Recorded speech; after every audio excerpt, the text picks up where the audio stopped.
everybody. How are you doing today? It's 2014. I pray that everybody is doing all right. Welcome to Enliven Radio, part of the great and awesome company of Legacy Internet Radio. I'm your host, the one and only Mr. LP Steven Sykes, ready to kick into New Year, and I'm having a lot of fun. We had a lot of great interviews and great music and great fun during the holiday and all the other great shows, but you know what? We had to come back stronger. We got it here and heavy for you.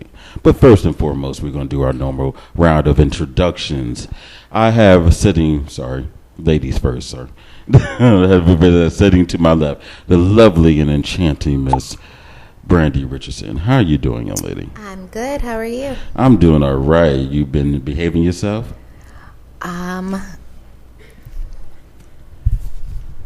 You've been behaving yourself?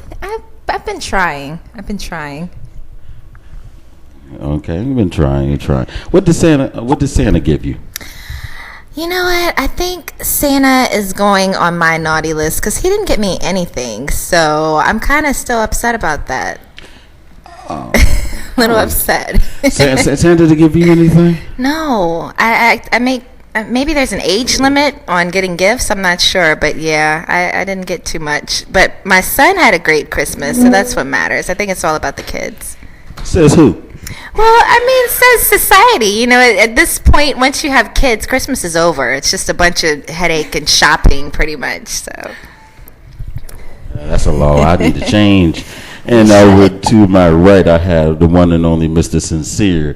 How are you doing today? I'm good. What's going on? All right. What did Santa give you? Man, I didn't ask for anything, man. I I was just good with just being here. Well, you know, a lot of people didn't wake up today, so I'm grateful. Amen. And for our lovely guest today, we have the mighty return. And I'm going to let them introduce their names because I'm always bad with it, even though I know it, but I'm going to behave myself. Starting to my left, she is the wonderful and talented. Hey, I'm Taya Baldridge. Hey, and here's my boyfriend, Kenton Brown. Mr. Brown and Mrs. Barbridge. How you doing today? Good. How are you? I'm all right. And now tell me, what did Santa get you? Well, this Santa right here got me a new laptop. He must love you. A little bit. Okay. Well, was it the little $200 little 14 to 10 inch thing? Hey, leave the money out of it. Was it the 12? Price on? You putting the price on? Yeah, it's the thought that counts. It's a new year, man. You supposed to. I didn't grasp it. No, the man went all out. I appreciate it and everything. So you said $200. That don't mean he went all. No, that doesn't. You know what? In today's economy, $200 it means a lot. It does. And, you know, so if he spent $200, that's the man. I'm just checking you, man, because you be slick. Why you have to call me out? It's a new year, man. Either way, he went and got you a nice laptop. What else did you get? Enough. Oh. Not much, but I got enough. We were planning on celebrating the rest of Christmas in January. Okay, there's nothing wrong with that. Sir, Mr. Kent, what did you do? Enough, I would say. My parents are they're always more than grateful. Ever since growing up, even my little brothers and stuff, the new items like the PlayStation 4, Xbox One, and stuff like that they get for some odd reason. But yeah. Did you properly get on the game system with their tail? I know my little brother and his kid, they kind of whipped my tail at that. So see, this is where we have to work on fans. We're not allowed to let the kids win. No. And everything, you must whip them and everything, and beat them bad. So then they're gonna play all night. I think I learned my lesson when my nephew, who is 6 years old, beat me 60 something to like 7 in Madden. That probably was the last time. Sounds like what I do to Steven. Nah. See, I can see the field. I suffer through a little hand-eye coordination a little bit from time to time. Sounds like the Giant season. Oh, we're gonna leave that alone. I'm hurt. I don't see the Cowboys in there either, so I just Yeah, want but we beat y'all both times, and we were there in the last game. whatever. My fault, not we. They. Yeah, let's get that correct. I don't see you with the jersey on. No, I'm not gonna do that. But overall, what did you get besides your Just other than that, just clothes, shoes, the basics. That Calvin Klein, structure. What's that? Calvin Klein, limited structure. No, I got this North Face, one of these North Face jackets that they gave me. Man, I need to get one of those. What size is that? You like it? Yeah, okay. It's warm enough. It's a nice color. I might have to borrow that. Ah. Well, everybody, the purpose of today's show, not just to have a frank discussion, but we're going to have a wonderful and open-ended topic about interracial dating. Now, I'm going to open it up like this, and I'm going to let the panel go. I believe in true. Some say it's a lie, whatever. Say what you want, but I believe in true love is colorblind. For whatever faith you believe in and what have you, but the man upstairs loves us either way, regardless of our color. And we're supposed to try our best to walk in similar line, or in his words and his followings. And we try our best to go on ahead. But with that, we still have all these problems with people not accepting different types of love, relationships, and problems. There's all these myths, rumors, false beliefs, hurt feelings, all these different things that people have over the years, and just saying, dang it, we're not going to evolve. There's also the misunderstanding that there's only one type of interracial relationships. Some feel that there may be other reasons why. We're going to address all those issues. And I'm going to just open it up that for those who do not know, for a long time it was illegal in this country to have a legal marriage. Now, some people didn't care in some states, but some people did. And recently, and guess which state was involved? Virginia. Lo and behold, Virginia seems to be always the mix in there, all the bad stuff here and the good stuff. It always wants to be the last. But there was a case in Loving versus Commonwealth of Virginia, United States Supreme Court case, which was a landmark case in 1967 that basically prohibited any laws or restrictions whatsoever regarding interracial marriage. Now, there are some states that still try to go off the deep end and do whatever you want, but what happened was Mr. Richard Lovin was thrown in jail for marrying a black woman. Now, what sense is that? And I understand all the different complexities with it, but new life, new year, new world, we need to go on. Mr. Richardson. Yes. Please share your thoughts regarding interracial dating. I feel like interracial dating is something that people should be more open to. I think that a lot of the times there's stereotypes and certain groups aren't as accepting of it, but I definitely approve of it. I've dated interracially myself in the past, and I think that it's a different age and people need to just kind of open their eyes and accept it. What was that interracial dating like? What did you get from that relationship? I think from the relationship I learned a lot about his culture. He was Arab, and I definitely, even down to the language, it was really interesting. So I learned a lot of different foods that I had never tried that I actually loved. So I think dating interracially not only just teaches you things about other cultures, but it definitely teaches you how to accept and appreciate them as well. What did he take from you, or what do you think?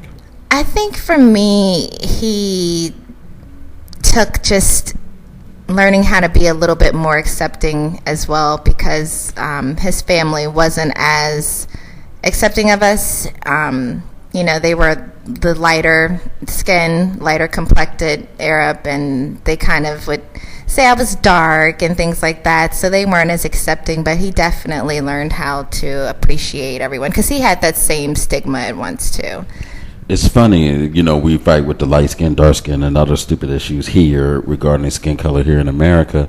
And it's funny, people don't not realize how worse it is in some other countries. It's bad. In India, and I have a friend of mine that tells me about it. Several friends over the years that tell me how cruel it is over there and stuff like that. Mr. Sincere. I'm not personally. I'm not with that at all. I don't entertain that. Why? Just from upbringing, from where I'm from, it's just not. I mean, I've seen it. I had some friends that have dated or whatever, but that's just not how they brought me up. So, was it because of misunderstanding, personal hate, history? Because like you can always break the trend.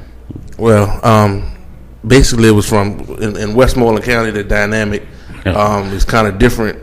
You said Westmoreland, I understand. Yeah, my me, I was close to my granddad, and they kind of let me know about what went on, what they had to go through, and so on and so forth, and that just soured me to the idea of dating or marrying.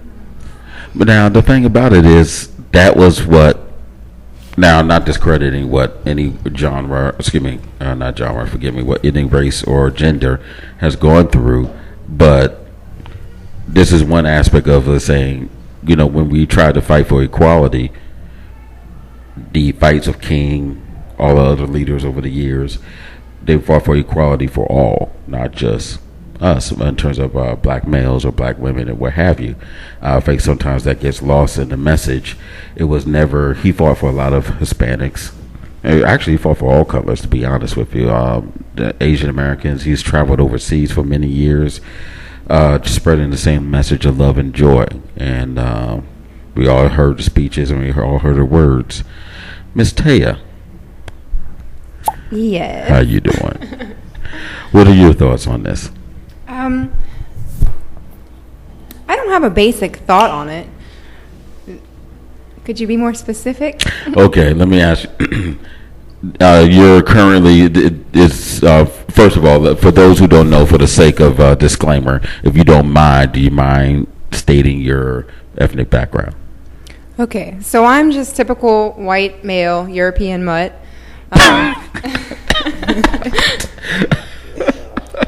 Oh gosh. Okay. And Kenton is half German and half black. Okay. Awesome. All right. Then now, right? Do you know where ethnicity in Europe or East Asia? Do you know where any of that come from? I mean, German, English, Irish, Scottish. Okay. Cool. Whatever else might be in there, I don't know. Okay, that's no problem. And I try to because I love culture and history, and I always want to respect everybody's background. How did growing up? Well, let me ask you this: is this your first? Is this safe to say to classify yourself as an interracial relationship? Yes. Okay. Would this be the? You say your first one? Is this your first one or your first one? For me, no. Okay. Who else did you date in the past? High school people. He likes blondes. Okay. I'm sorry. Yes, I do have a thing for blondes, but I'm not particular to any ethnicity whatsoever. I mean, just growing up, I've heard all the horrible stories. Luckily, my mother's side of her family, they completely agreed with it. Even though my mother, she's Caucasian and father's black, and just growing up, they actually met in high school after the first year of Caroline County being integrated. Wow. Yeah. How was that experience? We've talked about Westmoreland, Caroline County, and some other things. Some historical things that set the precedence for the rest of the country. Exactly. How was that? Well, from what I've been told, my father, he's a car guy. He knows. He can tell you he can do anything with the vehicle. And I believe being set back in that time, that's just my personal belief of it. He was a super nice guy. He didn't drink, didn't do drugs, didn't smoke. He was just a star athlete. He was one of those type of people that was very family oriented.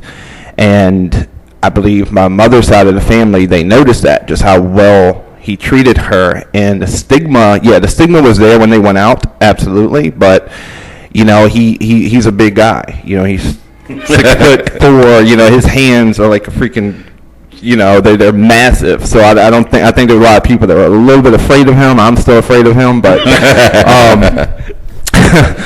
yeah, it's just I think it was just fortunate, just the area, our particular area that he grew up in. There was some stigma from his side of the family, unfortunately. And they still don't communicate with my mother to this day. Wow. Yeah. After all these years. All these years. How long they been married? They got married. I would say 20. No, I'd say like 30 years probably. They got married immediately after my older brother was born, and he is 33 now. So yeah, 33 years. Oh my, Miss Brandy. So how is it growing up in a household with a parent of each race? I always want to ask people that. I honestly, it didn't really matter per se to myself.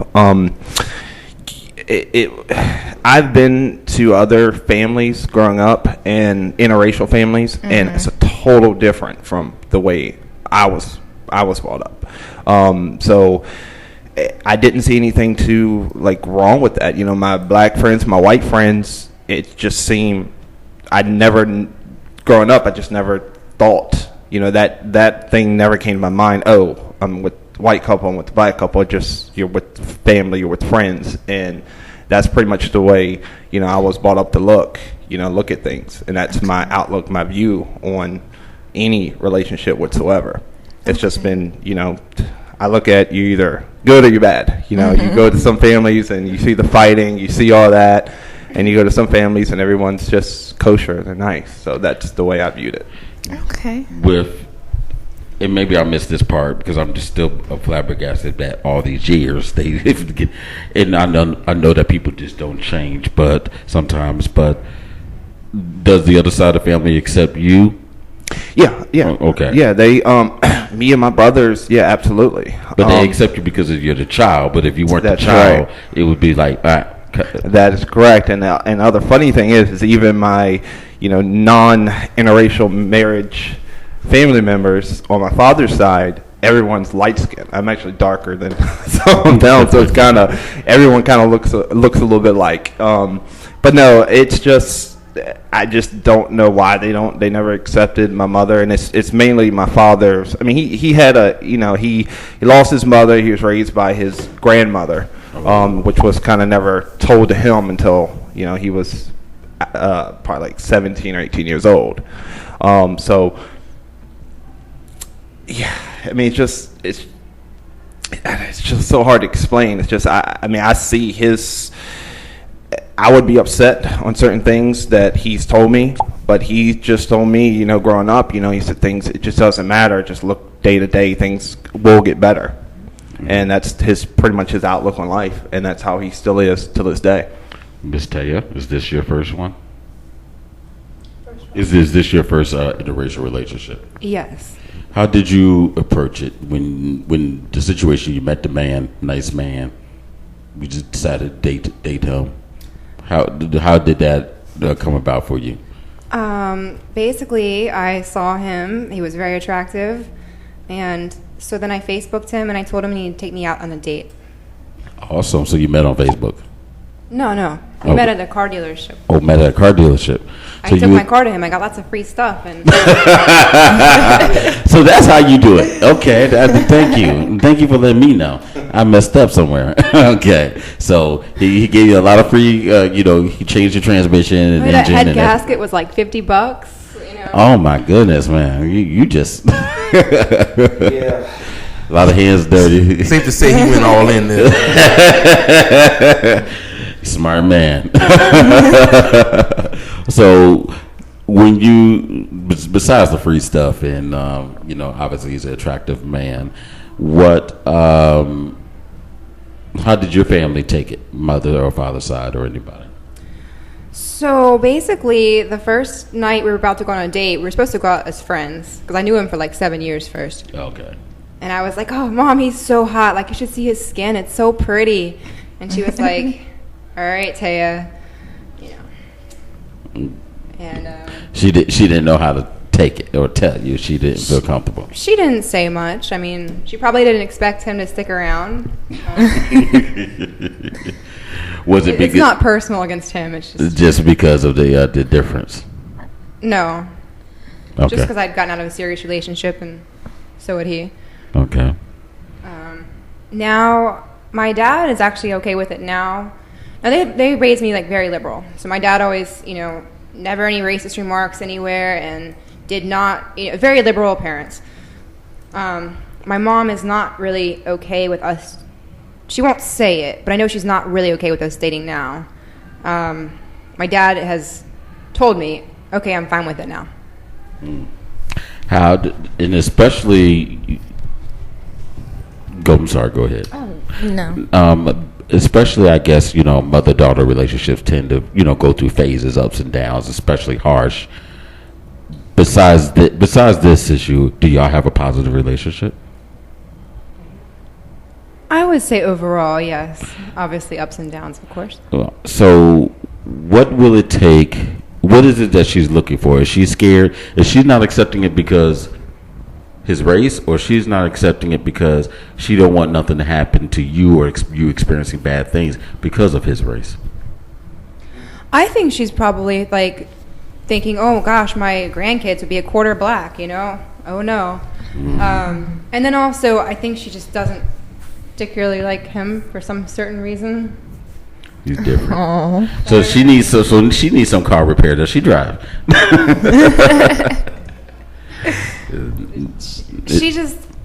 She hasn't really been around him much.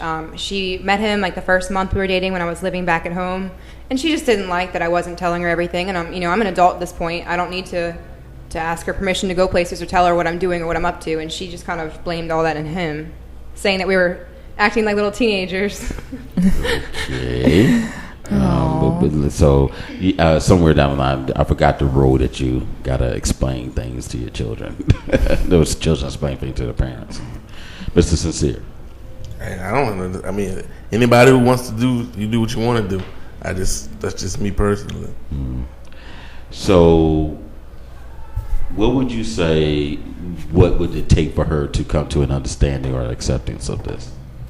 I would hope after being around him enough, and I just haven't brought him around in the past, since I lived there 2 years ago, I just haven't brought him around because she just wants to have an attitude, so I just don't bring him there. Okay, I apologize for that. I hope that she comes around because she's obviously, to me, it seems to be a good one because she helped raise you. So, and you turned out very well. So she can't be all that bad. Hopefully, some reasoning will come around to all of that. I think that's just a mom period, though. Because my mom, I've been at home and she's kind of the same way, and I'm married but going through some things, so whenever I do have issues, regardless, even as far as with my husband, my mom is just like, oh well, I told you from the beginning, he was best. So I think that's just a mother, especially when you're at home and you have so much time together. They want to pry and say the guy's making you become more evasive and mysterious, but you're just used as a sex object. They use it exactly. Well, first I want to give a shout out to everybody listening to us on the LegacyInternetRadio.com through the TuneIn application, both on your cell phone and your desktop. Those who listening to us to on Loud City, I thank you so very much. And everybody up on MixLR. Who's up on the MixLR page? Oh, we got Cutting Edge and Michelle K. Oh, hey, what's up? How y'all doing today? I hope y'all Christmas was good. Y'all had some fun. We did not get our Christmas gifts here, so Enliven Radio, so we're a little bit concerned about that. I don't know if they knew the address. Oh, okay, that's no problem. We will inbox you the address and, address it to all our names. We'll send you sizes, or actually a $50 or $100 gift card to Walmart and everything else. Anything else you want? Yeah, I need a PS4 controller and a couple more games. All right, that's no problem. We can work on that out. Now, I'm going to address a couple of issues, and Ms. Brandy, since obviously, I'm not going to sit here and say, I'm an African-American male. Technically, to be honest, let me rephrase that. I'm half African-American and half Native American. Ms. Brandy, you're African-American female? Right. Okay, and Mr. Sincere, you're. Let me see. I I had some Caucasian. I got some Irish, and the rest is black. Okay. How come I can't get a discount at the store? No, just teasing. Okay. Now, so I want to sit here and ask some questions, but I want everybody to understand none of us is representing everybody of a certain race, but maybe some aspects. Some people feel that they don't want to start off the top. With the black-white relationships, you see a lot more. Some are upset with the number of black men dating white women, and some are mad about the number of white men dating black women. Off the top, now for whatever reason, they don't get mad with the other races dating other races, but get mad when it comes to someone white doing it. Now, obviously, and I can tell you from my experience. There were, in growing up in a very diverse neighborhoods all the time, I didn't understand why it was a problem. From my understanding, my grandmother, and it's funny to this day, she always had a fame because of certain Hispanic and Latin cultures, but she always taught me to love everybody. So I never understood when all this hate, and I know I'm a dark-skinned black male, biracial male, but people have this thing like I'm supposed to only date black women. I have my mother who gets mad at me, who tells me to this day, "Oh, you'll have more success in life if I date a white woman. That I'm not going to have any success in this world." And although she's a black woman, but she looks at this from perspective of she sees when you see a lot of celebrity black males, more in the 80s and 90s, you see a lot of them with white women. Okay, so be it. Whatever. Some did it for the right reasons. Some did it for wrong. I have my thoughts on some who did and some who didn't. But it was just a crazy experience. Miss Brandy, what would you say your feelings of black women when you see this interracial mixing with not so much of an issue when it comes to other races, but as an issue with white men or white women? I don't know really what that issue is, to be honest. I know, like I said in the past, when I was in an interracial relationship, my significant other was Arab, and he looked like a white male. So we'd go out a lot, and a lot of black guys would say stuff like, "Oh, white boy, you don't know what to do with that black girl, da da da da da." And he's like turning red in the face and getting all mad, and I'm like, "No, come on, there's like 10 of them, they're gonna kill us." So, I didn't know, I didn't really know what to think of it then, and I still don't know what to think of it now. You can fight, right? I can defend myself, but I'm not ratchet. They would not touch you. We got your back. Yeah, I know. Y'all got me. But honestly, I don't know why people, especially this day and age, still don't accept it. Because, I think that when two people decide they love each other, that color is blind. And I've been there, so I totally get it. And I just wish more people would accept it. Mr. Kent? Yeah, I don't understand, as far as people's personal beliefs about that, but I do understand, and I hate to say this, I know it's probably going to come up, but media in general, icons that are displayed, the brands that companies put out. If you look at any billboards, you're going to see, I put up, for example, Beyonce, lighter skin, the whole aspect of they're lighting her skin. They're lighting her skin up just to portray. Is it better to get to a certain audience of some sort? That I've never personally objectively viewed it that way, but I do understand. I've looked at numerous accounts of YouTube and little kids being interviewed about race and stuff like this. We've actually seen stuff like that before, but I think it's mostly everyone turns on the TV, everyone sees this, and I don't know if it's portrayed as people of darker complexion are viewed as bad versus good of some sort. Honestly, that's a hard question. I don't think that at any time we're ever going to be able to answer answer that question. It's just, these down home rooted beliefs about black, white, Arab, Mexican, anything. It's going to stick. It's always there. You turn on the news, it's always going to be portrayed certain ways. And until we as a society just, overlook that, which I honestly don't think will. I mean, it's happening today, but I don't think it ever will. Well, you say what you want. I got no problem. Help us out. I just want to throw in that I think that the racism goes in almost every single direction. So it's black people don't want white and black people dating. White people don't want black and white people dating. It's just almost and sometimes other cultures too. But you see the hate, and you two have really excellent insight. You coming from your background, you working in obviously a predominantly white dominant field, 80% of it. You said to me, I would think 70. Depends on what part. Like overseas, I see mixed. Here in the U.S., I see like 70%. Well, some of them are like Eastern European, or like not Eastern European, but maybe like Brazilian, or I don't know. They're from all over the world. Mm-hmm. But the hate or anything like that, like obviously not names, but you hear a variety of different things in your field. Yeah, but the modeling industry. Well, no, in terms of women talking about who they're dating and the issues of what they're going through. No, because in that industry, it's so open. I mean, the fashion industry is just super, I guess, progressive, I want to say, in certain areas. I want to be careful with that. Mm-hmm. But as far as, like race and sexual orientation, it's a very open industry. Okay. But I don't want to switch over to that too much. No, I understand.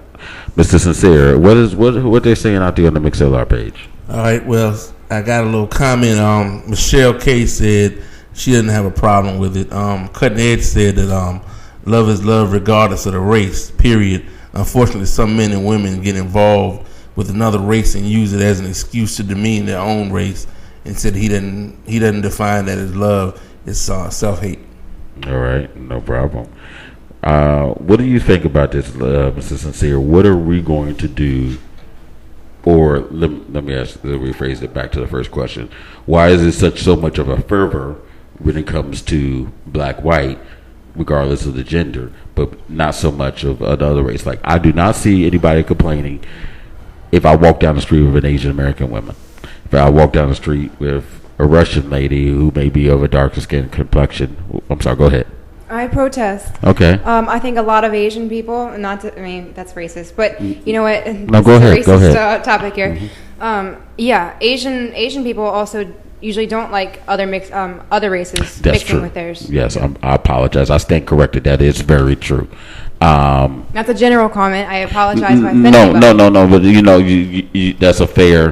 that is a honestly fair comment. I'm just saying that I don't see the same amount of fervor sometimes.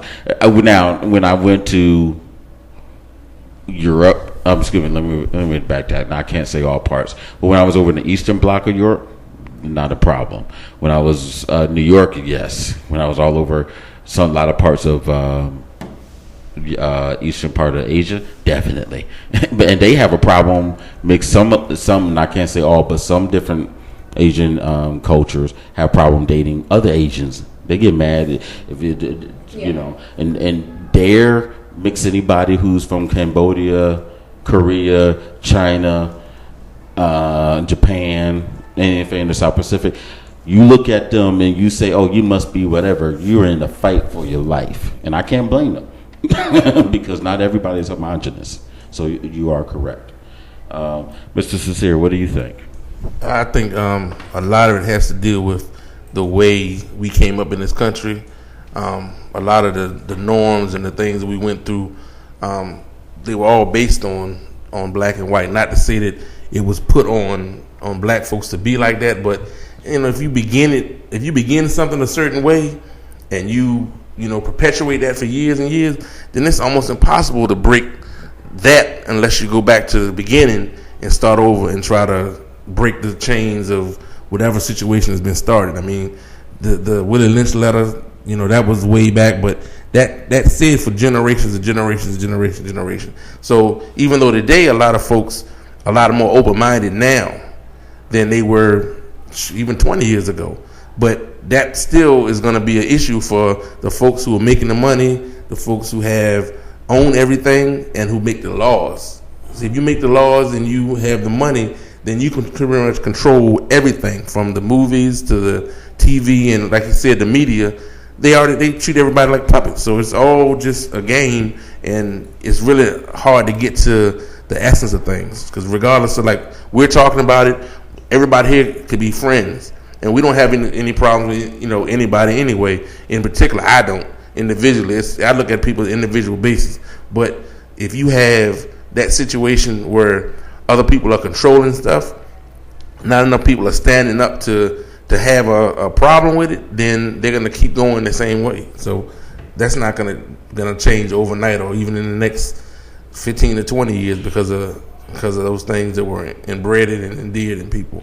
Do you feel, and here's a question for all of you, do you feel, which you brought up an actual point, and I didn't think about it this way, do you feel that we would have been long past the issue of interracial dating if we didn't have the societal and social structures of our jobs, the various incidents with police, political, all these other things? Like, we could have 200 people here, for example, that wouldn't have a problem. We all love W, keep on going. But because of society's, quote unquote, and like you mentioned, sir, educationally, the media pressure, if we didn't have that, and if we didn't have the other stuff, do you think we would have been further along?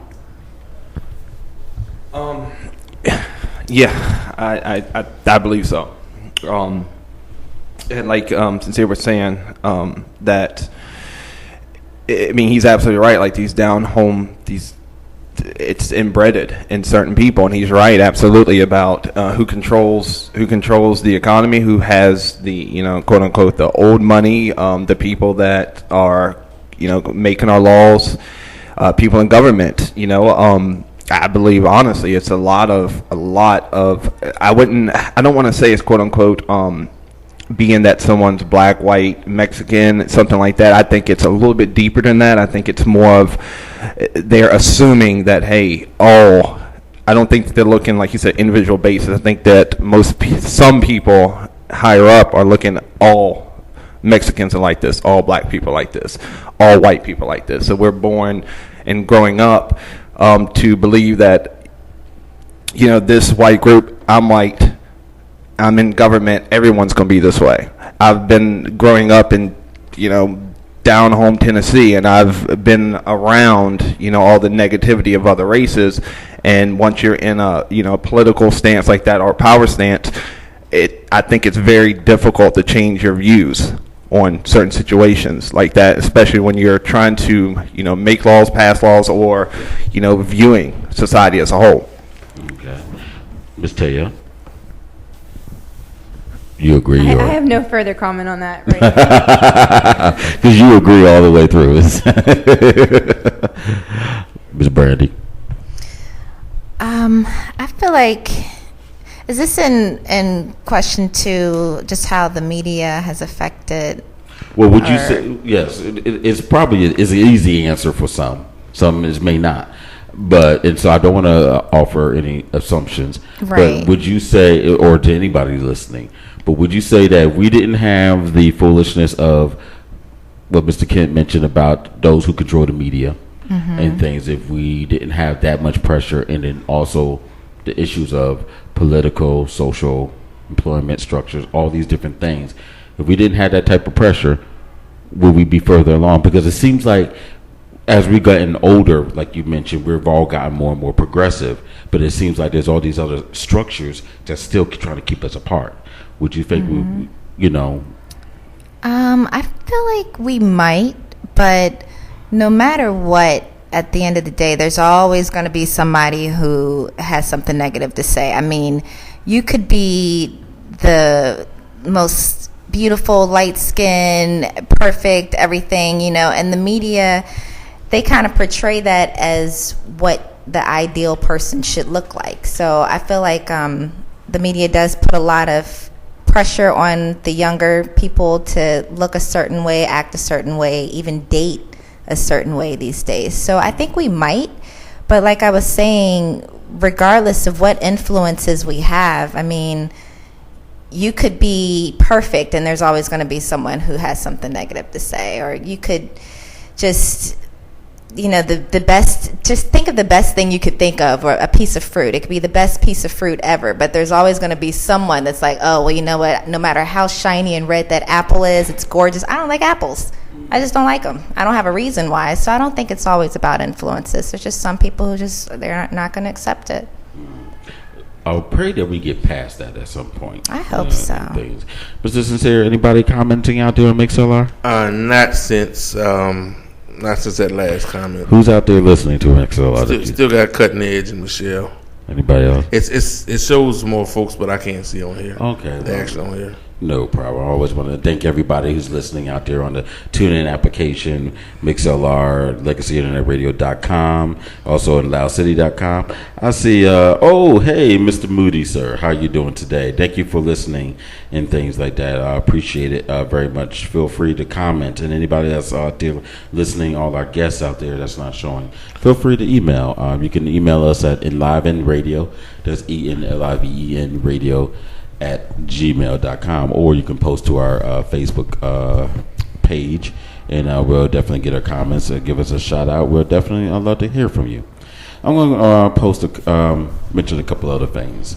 Here are some myths about dating interracially. Okay, now, and this one's might hit a few nerves with a few people, so fair warning.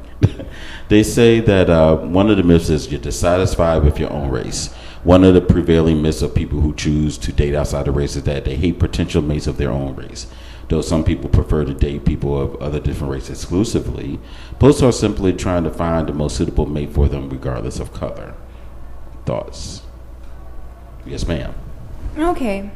I have one thought that I think a lot of people have stereotypes about. They think a racially mixed couple, like they're trashy. They're not like successful people that, dress nice, speak nicely. They're just, people kind of look at them sometimes. Oh, so you're just lower class citizen, you're white Right. trash. Right. With project kids, you just don't care, so you're just doing whatever. Right. That is a very true point. I've heard that before as well. Seen it as well, and it's sad. Have y'all experienced, sidebar, have y'all experienced service from anywhere, restaurant? You don't have to name the place unless you want to. Feel free. But have you experienced anything, situation, because they see you out together, they just threw assumptions or treated you horribly, or they may treated you okay, but they felt you could have been treated better? Not to my knowledge, but I tend to just kind of focus on who I'm with. He's very perceptive and watches everything around, so I wish someone would do that. I wouldn't be here right now. I want to be there with the camera. I want to be there with the camera. Exactly. No, I hate to say it, but honestly, sometimes, I kind of, like you said, I'm very observed. Like, if I walk into somewhere, I know the three people are standing behind me and everyone that's anywhere. I just I view myself sort of as a protector. I just want to be aware of anything in my surroundings that may come from my defense training, fighting background. I don't know. It's just I'm really aware of certain things, but it's just as far as any incidences, see, this is why she's a good woman. Trust me, I was enjoying it, honestly, but I see her point. I can't really say because I don't want to go to jail. No, help yourself. We got your back. Sincere got that door. No, I have not. Sears, Walmart, Kmart, McDonald's. No, honestly, I haven't. I mean, that may be because a little bit lighter, but in the summertime, obviously, I get darker or things like that, but no, I haven't seen it. But I have seen, growing up. As far as growing, let's finish this topic first, babe. I have seen going out into, for example, Walmart, stores like that. I have seen cashiers just be so, bitchy to certain people in front of me. I mean, certain people deserve it. Certain people do not. But yeah, I have seen that. I see it a lot. She's making me laugh. I'm enjoying every bit of it. Please continue. Please continue to help yourself, man. I got no problem. Makes for great theater. I'm sorry, but it gets me upset sometimes. I have numerous times have said something to someone, and for example, exchanging of. I can remember one situation. There was a black lady. She had 2 kids, and obviously, when I was checking out behind her, and it was I would say white lady that was at the register, and she was just so like snappy with her, and I remember that comment. She said, "You take Discover card," and she was like, "Do you see the sign right there?" Like, just so rude to her. And she didn't, in the way I thought about it, she didn't know who this person is. For example, this person pulled up an SL Mercedes beside me. She got out in front of me. This person could have purchased a store, could have been the owner. You don't know that. And she was just so rude to this lady. I mean, just extremely rude. And I said something to her, and I'm not going to repeat on the radio what I said to her, but it wasn't nice. And actually, I didn't purchase the things I was buying there just for that reason alone. Good move. Thank you. That was a good move. Right. Miss Brandy. He can speak. I brought y'all on, so speak. In regards to what he said about the store, though, I mean, I've seen that happen so many times. I was in a store one day, same situation, and the guy, he just automatically assumed because I was African American that I was paying with a food stamp card. And so he thought I had an EBT card or whatever, and I have my debit card with my hard-earned money on it in my bank account, and he's just assuming it. And you were shopping on the first, weren't you? I was, and that's the worst day to go. I mean, shelves were bare. I was like, I don't even know why I'm here right now. First of all, y'all don't have anything, but you know what I'm saying? It just was insulting, and that's not the first time it's happened. It's happened when I've gone to pick up prescriptions. They just automatic. I had one pharmacist tell me, so is it just basic Medicaid before I even pull out my insurance card? And I'm like, I didn't even know at the time what that even was. So I'm just standing there. It didn't offend me then, but when I found out, I was like, so he just automatically assumed because I'm black that I don't have health insurance. And so it's very insulting. Did you? I did, actually. Oh. It was under my parents, but I had it at the time. So leave it to Steve to throw the dagger in there. Did you? Yes.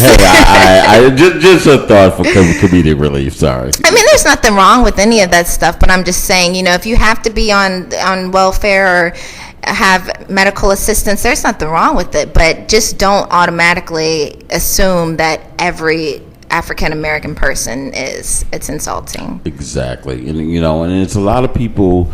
There was one topic I was going to get into about the assumptions that black men have, or just people in general, white women. I'm going to get to that. That I have in my notes in front of me. Mr. Sincere, you haven't had a chance. What you thought? Run that by me again. What was the question? Incidents or situations that you've seen. Yeah, I mean, you see them all the time. As far as being involved in it, only like 3 that I can remember, but it's a little deep on that situation. I don't want to be incriminated by. That's no problem. We're not regulated. Go ahead, young lady. Okay, I'd like to say that Walmart employees are generally not happy. You might assume that it's a racial thing, but it could just be because they're not treated well. That is true. That's true. So just before you assume it's something worse than it is, take a step back, think about what position they're in and how their bosses are treating them. Very true. On the MixLR, I'm checking now. Thanks for everybody's comments. Mr. Cutting Edge, you tipped my hand, sir. Thank you for your comments, sir. So keep in mind, it's considered standard in beauty if not in the world that white is right, I guess I'm assuming. He's also saying, remember the fools on the talk show circuits with there's never-ending reasons not to hate their own people. That's absolutely true. Forgive everybody for the noise in the background. We do have a Zumba class down the way, and they get it on over there, and there's not much we can do about it, but they're very good supporters of us and things, so I do apologize for some of the background noise. Mr. Cutton is... See, background noise? I didn't want to call that out. You're right on it. I hadn't touched that. The background noise. That's great. As I bang my head against the microphone, I was reading ahead. I was saying some black men, Mr. Cutting Edge's comment. I was trying to read ahead. Excuse me. Well, read ahead then. Go ahead. Don't let us stop you. Some black men feel that white women are more submissive. I want to get to that. Some sisters feel that black men aren't good enough economically and socially. Ooh, I'm going to get to that one too. Y'all just hitting my topics. I love y'all. Thank you so much. And Mr. Moody, thank you so much, sir. I appreciate you joining in. He says he's dated repeatedly others in the race. My eyes are bad. Excuse me. And continue to be attracted to women of other races, but when I see it's something that I don't understand, and my psyche feels negative about it. Good point. In this economy, there are many people using some sort of assistance, referencing to your situation, Ms. Brandy. So, it's uncomfortable nylon blue vest. Let's go back to this. No, let's turn up the heat. White women are submissive. As is some of the myths, okay. And I know you're looking at me like, please don't beat me. Please do not beat me. I just reading across the screen, man. Now, let me clarify this, okay, with men in general. White women, in my personal view, a woman's going to be submissive regardless of race. You're going to have some trashy hoes. I'm going to come out to Steven's show and say this. You got some trashy hoes. Stop laughing at me. You got some ones that's like really easy if you buy them a dinner. You got some that's never going to do it, give it up no matter what you do. You got your marriage chick. You got your those are the ones we don't want to deal with. You got some chicks. No pun brand them. Like, cut your eyes. Be like, did you see that? You got some that that's good enough to show to mom, grandma, and family. You got some that's just you don't need to show anybody. You're just going to get in, and it is what it is. Friends with benefits. It's just an understanding. You're just getting what you need. That's it. Whatever the case may be. You got one. What about the one that you don't bring home? Yeah, that's the one I said. You that's just the keep friends with benefits that you just get it in. You can bring your friends with benefits home. Benefits home? Really? Yes, it depends on the quality of the woman. Well, if they're friends, then the benefits. I got the looks when I brought the stripper home that time. You can doing that again. You can have a friends with benefits. Like, and she could be a professional woman. Y'all just, there's a lot of women who just want theirs and go home. They don't want nothing. They don't even want you to come out. You just come and give them. Just like, okay, thank you. You did a good job. Out. There's a lot of women. There's a lot of women who don't want to share their bed. I don't like sharing my bed, but I don't just send people. I don't invite people over and send people out. I'm just stingy with my bed. So. See, that's the thing. Like, hey, gotta work for it. You know how many women? I know a couple of women right now that'll tell you they work. The man could work and did his job in the bed. He's still sleeping on that couch, or you out. Pick your poison. Men snore. You don't think women snore? I'm not saying that they don't, but men, it's just like, oh my gosh, you just lay there and look at them, and you just start thinking of ways to shut them up. And before you know it, you're trying to suffocate them with 10 pillows. I'd rather not. But there are professional friends with benefits. Like, you could be dating a lawyer. Or you could be dating a teacher. And she's a good woman. Y'all just friends, kicking it, whatever. But you're not dating. You just see them once in a while. Hey, 1 o'clock in the afternoon, 1 o'clock in the morning. It don't matter. Hey, you free? Cool. I'm horny. Let's go. Wow. There are women that just want that just the same as men. So I don't want to preclude and just say men in general. Mm-hmm. But they say that, I say this in terms of this whole perception that white women are submissive is not. I think you get a lot of that, and started with some of the movies, especially in the black exploitation movies in the past, and some other things that you just see. And I'm coming out to Steven's show today. You just see Mr. Mandingo penis. I can't, and she's just gonna fall over because of whatever, and that's just all wrong. Okay, so. I say all that to Miss Taya. Help yourself. Take the floor. Okay. So maybe it's not that white women are more submissive.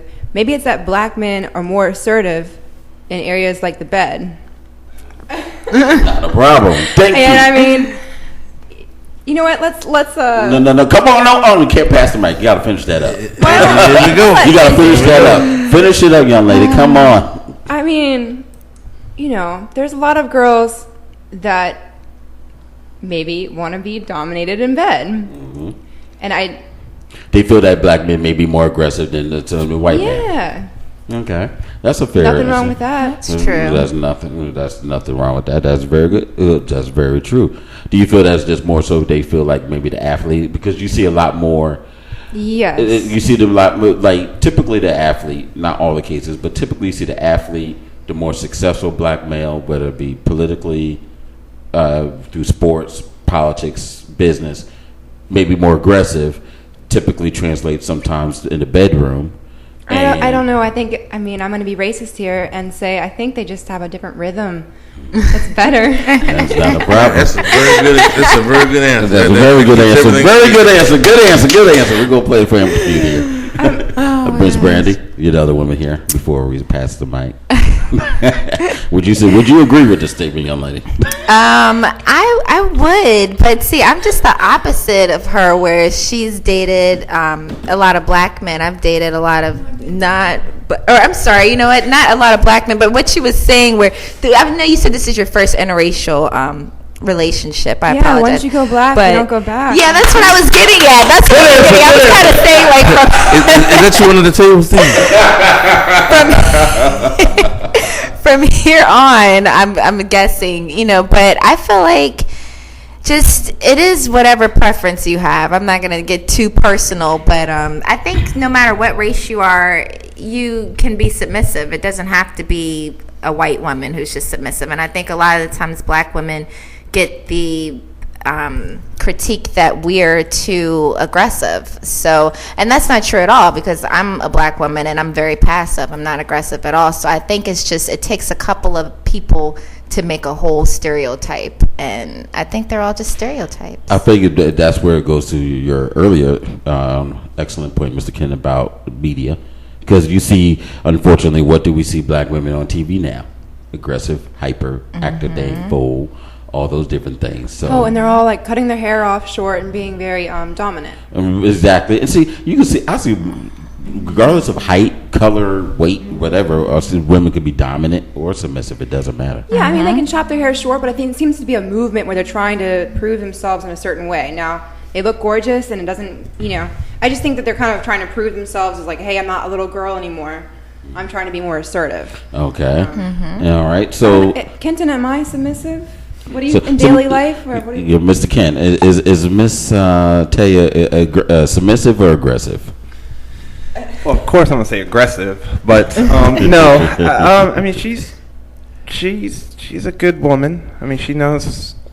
She puts up with my crap, to be honest. But it's just. Okay, let me help you out here, because on this one we're gonna keep you in the lane. Got it.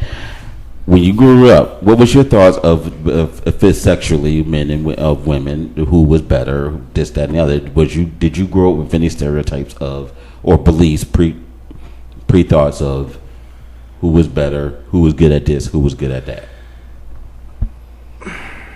And did that sway your decision? Not really, honestly. I mean, if she was pretty, I went after her. Typical man. Everybody wanted to date the quarterback. So, but honestly, I just looked at physical features. To be honest, okay.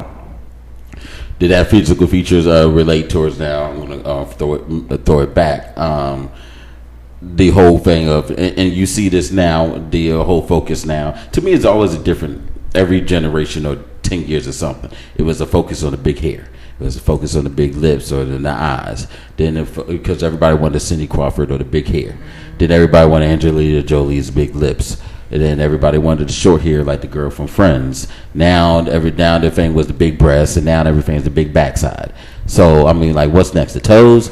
I mean, do you see people now focusing on, or in you see a lot more, maybe media focused, but you see a lot more media or outlets of women, both black and white, of all races, trying to get big butts now just to get the attention. I think it's complete opposite. I don't think it's focused on the big butt now. I think it's focused on, the skinny girl, the nice petite. Of course she's gonna say it because every time we watch a show and I see a girl with a nice butt, I'm like, ooh, look at that. He gave the same answer. He's describing his girlfriend. Okay, you gotta. Okay, Mr. Steve will set you up, man. When he asked that question, you should just one sentence answer, and that's it. Because if you elaborate, he's gonna go in. Mr. Sincere, what did you? I go get you. Come on, man. You ducking on here. What?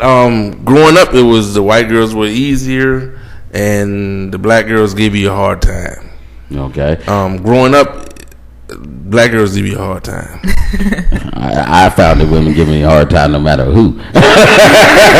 That's your fault. Some of that's your fault. It was not my fault. I was just a good guy. Some of it is your fault. No, I was just, hey, baby, how you doing? No, some of it is your fault. No, see, I just approached the women. I didn't come up with the game. I just say, hi, how you doing? My name is Steven. Yeah, I know your name. Okay. What are you doing this evening? You want to go out? No. Okay. I just go on. It wasn't like I was not going to sit there and fight. I don't play that game of whatever. But that's a totally different thing. Mr. Moody says some girls, regardless of color, are hungry like the wolf. And hello, Miss Butler, how you doing today? I appreciate Miss SY joining in, and everybody on the MixLR page, everybody on the TuneIn application. Everybody is on the LexiInternetRadio.com, and everybody who's listening on Loud City. We appreciate it, and fans. And feel free to continue to email us at I have not gotten an email from anybody, so you can email us at Enliven Radio. That's ENLIVEN radio at gmail.com, and you can also post to our Facebook page. So we got some things coming on. Miss Taya, you were waving your hand big time, young lady. What you got to say? That moment was so yesterday, but I'll tell it. I'm sorry, I had to be fair, and everybody didn't get a chance to speak. No, she had something she was going to say before then. She was itching. About the big, we were speaking on the big butt, and then we're talking about what men like. Well, we were talking about the stereotypes of. This one in particular. Let her go. Okay, she getting ready to go in. Go right ahead.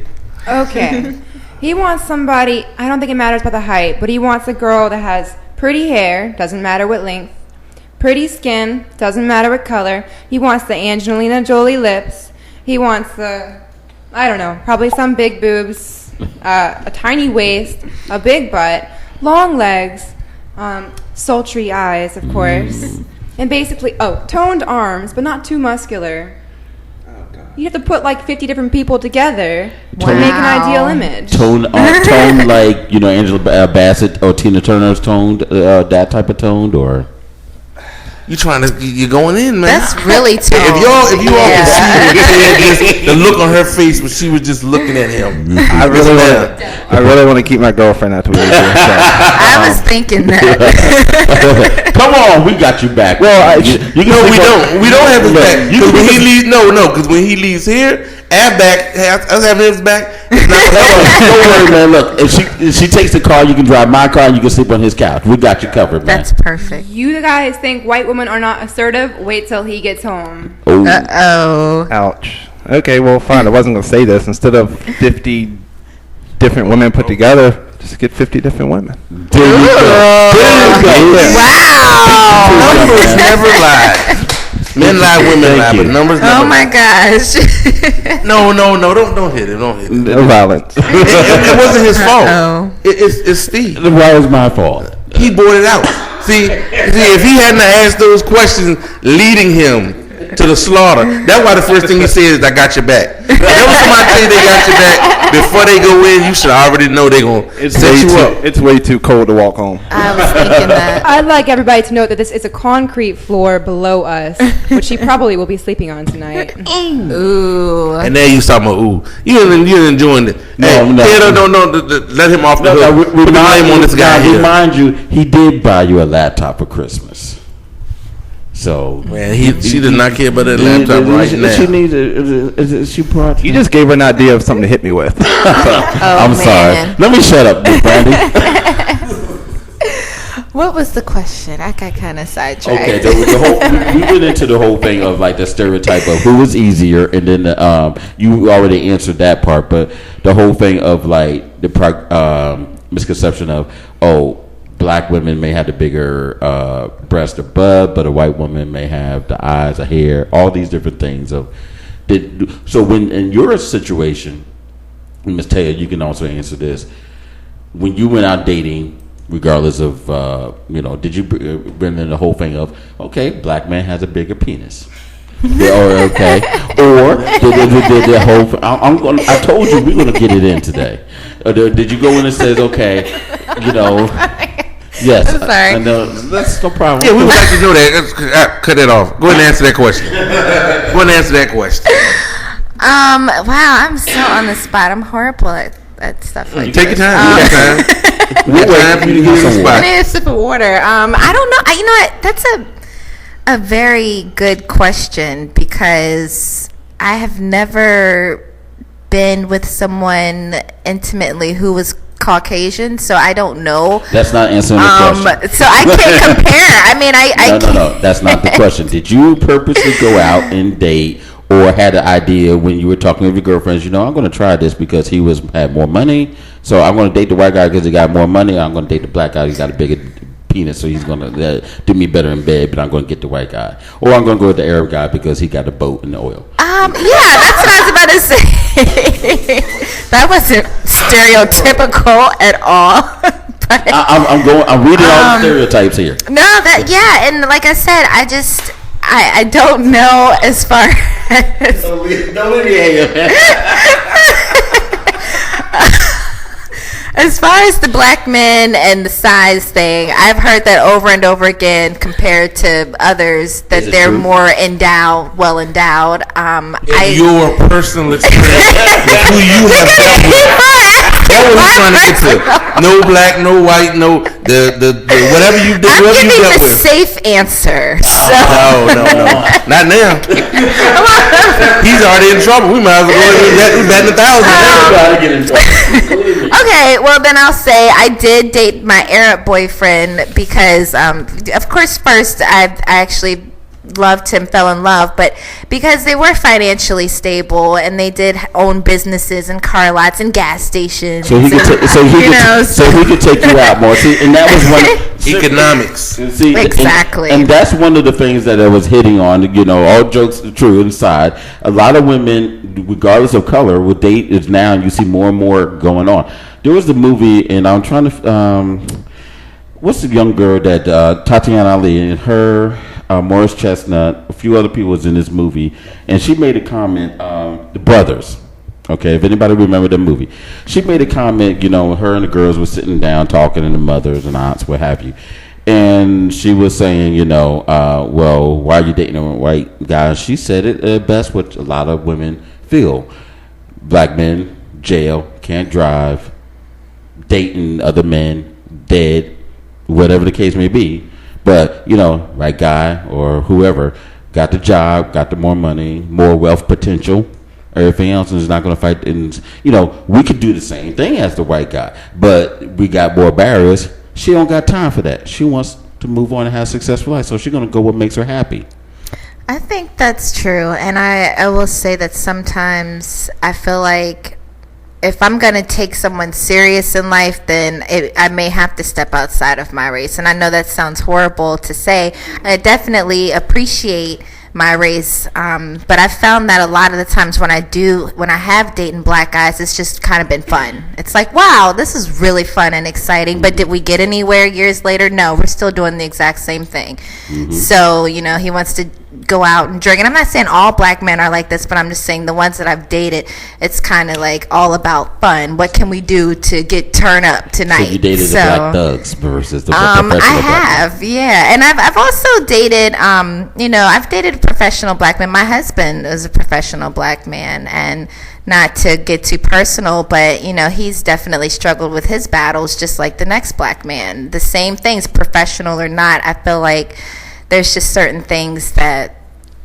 as a people we just deal with, and with other cultures, I feel like sometimes if you do want to date another culture, it's not all about money. Like I said, it's about love too. So I don't want anybody to think I'm a gold digger. Oh no, we never thought that. That's definitely not. Like I said, we're not representing all of one race. We're on our individual or our individual experiences. Miss Taya. Did she answer the question? She actually. I think I did. I kind of beat around the bush a little bit. She beat around and the bush. I tried my Are you letting her off best. the hook now? I don't remember her saying nothing about the question. Just talk in circles to men can't you know. take So it. Miss Taya, when you were growing up as a young Caucasian woman, did you have any preconceptions or even thoughts of saying, I want to try this guy out because of all the myths and rumors and things like that? No, I never looked at somebody and thought I'd like to try him out. No. I do not believe this answer. Okay, let me state that a little bit more direct. Say it again. Okay. Did you go out with a guy of a certain race because of, or even thought of, he may have more money, or he may can satisfy me in bed, or he can make me laugh? Okay, you know what? Yeah, I lied. Okay, fine. I did want to go out with a half black guy because I figured that I wanted to see what we'd be like in bed. Okay. All right. Now, that's the current relationship you have. Before him. Yeah, and it's still the same relationship, so that but probably answers the question. Before him, high school, middle school, high school, further on. Like, you're still, okay, let me, disclaimer, you're still young. I'm 26. 26, right. So you're still young. Before you've been dating Mr. Kent here for how long? Y'all been dating? Too long. Okay. Sorry, sir. Ooh. 2 years. 2 years. Okay. All right. I'm just kidding. I love him. Okay. 2-3 years. So before him, at age 24 or 23 and a half, did you, and back from whenever you started dating, 12 and up, did you...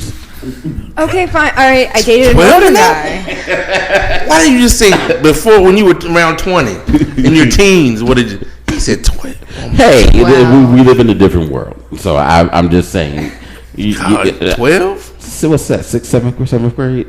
12? Okay, I'm sorry. Either way, when you were younger. Okay, so nobody ever satisfied me correctly. So I dated an older guy for 5 years. He might have been 20 years older. Wow. He was hot. No problem with that. And what race was he? He's white. Okay. Jewish. Okay. And when you say it didn't satisfy you, physically, financially, or just overall made you happy, or just all around? he was just nice and hot and had a lot of money. But really nice. Physically? No, just nice also No. in every way. But just not my best friend at all, and definitely didn't satisfy me in bed. Okay. And that was the whole reason I wanted to sleep with him in the first place, is because I thought, well, maybe somebody that's, has more experience could do it right. But see, and there you go with the next question that I appreciate you bringing up, is the fact that some would go with older white or black because they feel that they were more experienced and would treat me well. Fail. Definite fail. My husband's a decade older than me, and that is not true. Now, I'm going to read a comment from a lady, Silla Abrams, who's also a relationship, who writes for Ebony, used to write for Ebony Magazine as a relationship expert. And here's a quote from her article of a couple of years back. I'm a black woman who has dated white, Hispanic, and black men. From my years in the field, I can assure you that a white man can be just as commitment phobic, I can't pronounce my word, misogynistic and unreliable as a black one. As disappointing as this may be to sisters who have brought into the myth of the white knight, black men do not have the market cornered on shady relationship behavior. True, absolutely. Ms. Brandy. What do you mean by shady relationship behavior? Basically, this stereotype of a lot of women, black women, and just women in general, honestly feel that I'm going to date the white man because he's the white knight. He's going to come and save me. But the thing is that the misconception that all white men are so much better, and you see a lot of successful, or you see black women dating white men for potential wealth, money, have a lot more fun. He's dating him because of everything else. But she's saying no, that's not always the case. White men can be just as bad as black men. No, I feel like a man is a man at the end of the day. Okay. And they're going to do what they're going to do. But I do know that just because of the whole rap culture, that a lot of black men think it's cool to have multiple women and to have numerous mothers of their children. And, like that's one thing that I can't get with, whereas I've seen in the white culture where these things happen, but not as often. Well, see, here's the thing, the misconception that for whatever reason is pushed out there. Okay, it may be a percentage, okay, that you see black men with numerous children, but we do not have the mass number because we're not the majority in numbers. So when they say, "Oh, majority of people who are black families," and this may be stepping outside the lane a little bit, but majority of black men have multiple kids, or black families have more on food stamps, all this stuff. We don't dominate the number because we're not the majority. No, and I'm not saying that that's the case for everyone. I'm not saying those are statistics. That's just what I've been exposed to. That's personal. So, I've definitely dealt with the black man who thinks he's a rapper, and so he's got a bunch of bad bitches, like all day, every day. That's what he does. And I'm like, no, you can't, because we're talking. Like, she has to go, and the rest of the 10 hoes. You know what I'm saying? There you go. It's there you okay. go. Bring it out. Bring it out. I'm going to read y'all a couple of statistics just to help inform the listeners and everybody here. Marriage across a racial and ethnic lines. Okay, and this came out from the Pew Research Center in 2012 December. This was percentage saying they will date if another member of the family were married to an interracial relationship. The question was A, who would be fine with it, B, who would be bothered but accept it, and C, not at all.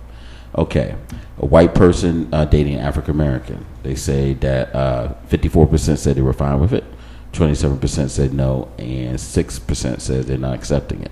Hispanic, 73% said they were fine with it, 22% would say no, and 5% said, 22% say accept it but be bothered, and 6% says 5% says no. Now, here's interesting. It jumps higher, for all the other races, which alludes to what you're saying, Mr. Mayor. If a white person, they feel if someone in their family or themselves dated a Hispanic American, 71% says they're fine with it, 22% says no, and 22% says they bothered but they accept it, and 4% says no. And as far as black, they would say have no problem with Hispanic. That jumps even further to 81% saying they accept it. 16% say they bothered, but they were accepted, and 3% says no. So it's amazing when it goes from an African American, there's a problem, but there's more acceptance.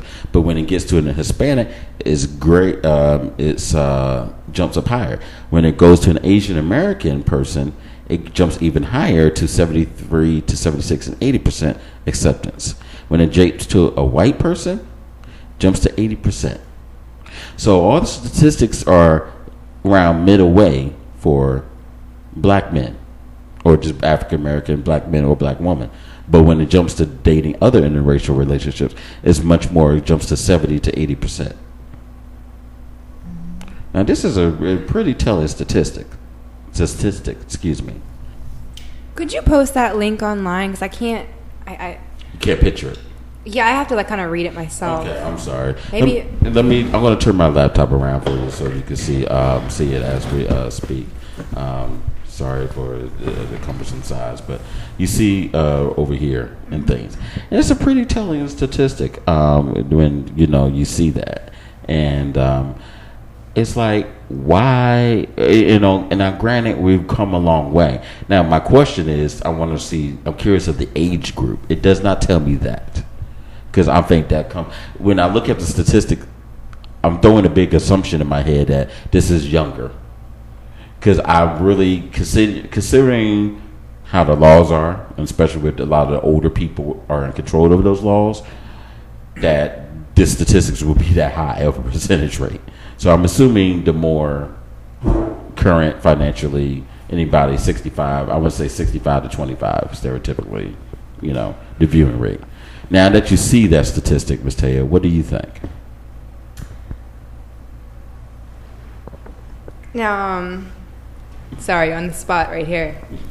Yeah, I see. I want your thoughts organically. That's why I'm asking you. Okay, so what I see right here is that it seems that black people are more accepting about marriage and a family with a white person. And Asian. And as you go down the thing, you see they're accepting an Asian. Well, I was being self-centered and only read what applied to me. Okay, that's not a problem. That's not a problem. Hey, I mean, at least I'm honest. That's not a problem. I appreciate that. But what's interesting to me is that I've never met Kenton's black side of his family, other than his father. I've never met them. We need to work on that. I knock on the door, say, "Hey, this is Kenton's girl." And I know his grandmother, his white grandmother totally accepts all of the family. But I've never, ever met anybody from his father's side. Kenton? And he says that he's got a good relationship with his they accept him and whatever, but I've never seen them. And we're kind of like best friends. We're around each other all the time. So I think the issue is in Kenton, and let me throw this out there, okay? Is it because you being involved with the family, and you don't understand the dynamics more than anybody, you try to handle it cautiously because you love Taya and you don't want to make her uncomfortable, so you're trying to work the situation out the best you can? Sorry. Yes and no. My father's, both his brothers, I mean, it's hard to go to that side of the family. That's all. I mean, they live further. I mean, they live in Caroline County, but a little bit further down. My dad's brother, he owns a construction business, so he's never around. My dad never sees him. And you've met Marvin. Okay, well, she forgot lies. to. No, he lies. My other cousins, my cousin Vike, he's Chicago playing football, and just all my other family, they're so spread out. I mean, we talk on the phone sometimes, but other than that, I see them when I see them. I mean, that's just kind of how my family is, especially my father's side. It's like, we love each other, but we're going to get together when there's like big things going on. Growing up, before I met her, yeah, we hung out all the time, but as far as bringing her to them, I just think it's more been situational more than anything. Okay, Miss Brandy. I'm sorry. Go ahead. Oh, what you got? Go ahead. Go ahead. I have a quick question for Kenton. When is the last time that you saw anybody on the dad's side of your family? Every day when I go see my uncle, when I go see my dad at work. He is totally lying. No, I'm not. My Uncle Marvin, he actually works with my father. Okay, anybody else other than your Uncle Marvin that works with your father? Anybody else? I have met your uncle.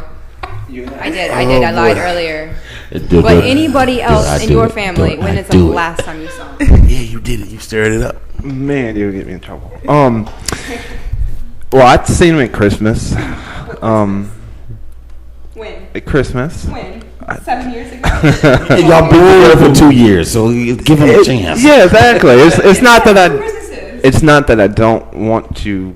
It's not that whatsoever. It's just that when we talk and we see each other, it's mostly we talk on the phone. It's like his side of the family isn't that close. So what happened is that when he sees them is in a public forum, so he wants to sit down, such a personal situation. He wants to sit down with the family together and say, "Listen, I'm in a very caring, loving relationship with Taya. And it just so happens she happens to be white, and I just want to make sure let y'all know that this is my woman to be, and I need y'all to accept it. If you don't, then you don't accept me." That's what he's trying to do.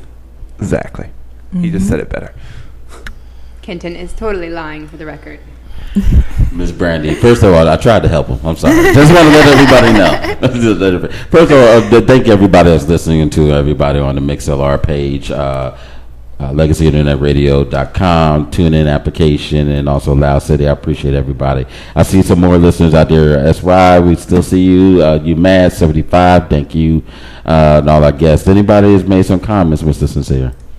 Well, Mr. Moody made a comment a while back. He was saying that he thinks both sexes look for certain things, and if the person they're checking out possesses some of those characteristics, there's an attraction. He also said anyone having taken gym class knows size transcends race, and that's about it. Okay, Miss Brandy.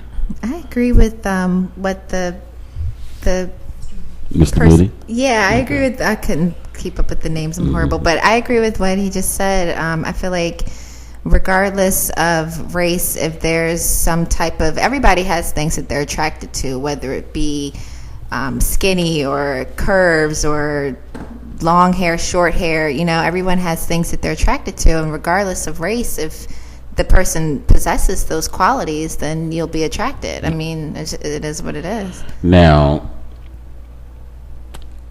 lady made a comment, and she posted anonymously from a website that I was sent to earlier, and I wanted to make sure I got this out. She said that she's dated, interracially, and she's currently in one. But here's 3 things that she wants to make clear, and this was also for her Asian American. She's adopted, but she has an Asian American sister who says they both chiming in, but she's writing. She says, "I don't hate black men. I think a lot of people assume that if a black woman marries a white man, that she must have been terribly hurt by a black man. And for the record, all black men I've dated have been very lovely. A couple of them have also are on the marriage track, but I don't hate them, and my sister loves them very much as well. She loves her Asian American Asian men. It's just that she's just dating because of dating. It's not an issue of race." 2, she says she didn't settle because she was desperate for a husband. This method irritates her the most. Black men are considered desperate for marriage when they marry a white woman. Asian women aren't considered desperate for marriage when they marry a white man, but somehow media spins, quote unquote, like you said, Mr. Kenton, that this story that black women who want to get married settle for white men because they can't find available black men. Now, I made that comment myself plenty of times. I get irritated when I see a celebrity or whoever, black woman, they say black men are bad, so she's dating somebody rich, whatever. But did you give that same opportunity to a black man or any, just jump to white because you had a bad experience and you want to blame all black men? The other thing is, the 3rd comment, she says, she's not less black and my sister's not less Asian just because they're in an interracial relationship. I wish people would retire this notion altogether. If you really think of black people in terms of acting black or acting white, then you probably haven't met very many black people throughout your diaspora. Intelligent answer. Yeah, first of all, you can't act the color. I hate when people say you act black or you act white. And I definitely agree with everything she just said. I don't think that because you decide to marry someone of a certain race that you're settling. It has nothing to do with that. And there's plenty of good black men available. I do want to say that. Thank you. Just have to. Thank you. You just have to, sometimes you just have to take time and really get to know them and stop looking for what media says is the right thing, See, and I see so many of them date typically the black thug or the white guy that you see acting in a stereotypical black manner, they may say, or what have you. He's trying to be the skater boy with the trim beard and talk the language. If he acts that way because that's how he grew up, fine. I remember Vanilla Ellis going through all of that, or some other people. Mm-hmm. I got friends who go through that, and it's like, that's just what it is. It's just your culture. But, or I'll give you a perfect example. I grew up in the projects. But how many, I could tell you. What? Yes. I grew up in the hood, yo. Man. Yo, dog. Don't call them out. Yo, dog. Don't hit me with that The flavor. project you grew up in was Project Exile. Yo, dog, don't call me out on my flavor, yo. Okay, that's very bad. But yeah, that's why I said there no projects. But I did grow up in the projects in the hood, and to spend some time. You know that card, right? Okay. I'm holding on my card. I'm just man. telling you. Look, there's no one in the world that can sit there and tell you that I lived in suburban America. Growing up, nowhere. It's either been hood or strictly country, one of the two. And maybe. I'm gonna look that up. I'm gonna look that up. Everything, I'm look that up. Anyway, go ahead. Finish your statement. But how many times I've been told that, I don't act a certain way because of it. Or like, yeah, right. Now, granted, I didn't pick up on a lot of the certain things in the hood, but that doesn't mean I'm not aware of it. That doesn't mean I don't know certain things. I just made a conscious decision. I'm not going to get involved. That wasn't me putting down my black culture. That wasn't me. I'm saying white was better.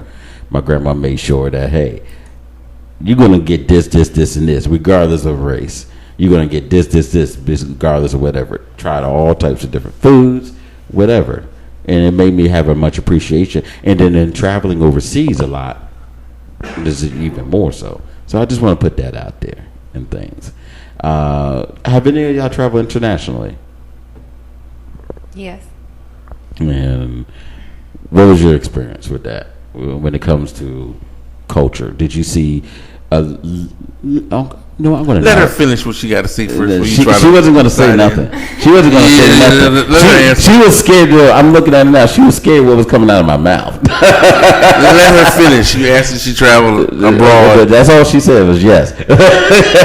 See, you gave her a more hint. specifically, you want to know where? Is that what you actually, no. But well, then what do you want to know then? Okay, when you traveled abroad, here it comes.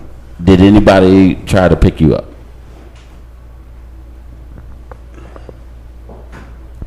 I mean, I was 15 with my dad and my brother the first time, and maybe some other times. Most of my father, and no, and then my ex-boyfriend. So no. Okay, so no one overseas try to pick you up, ask you your number, take you home, that type of deal. Some guy in France tried to make out with me on a train.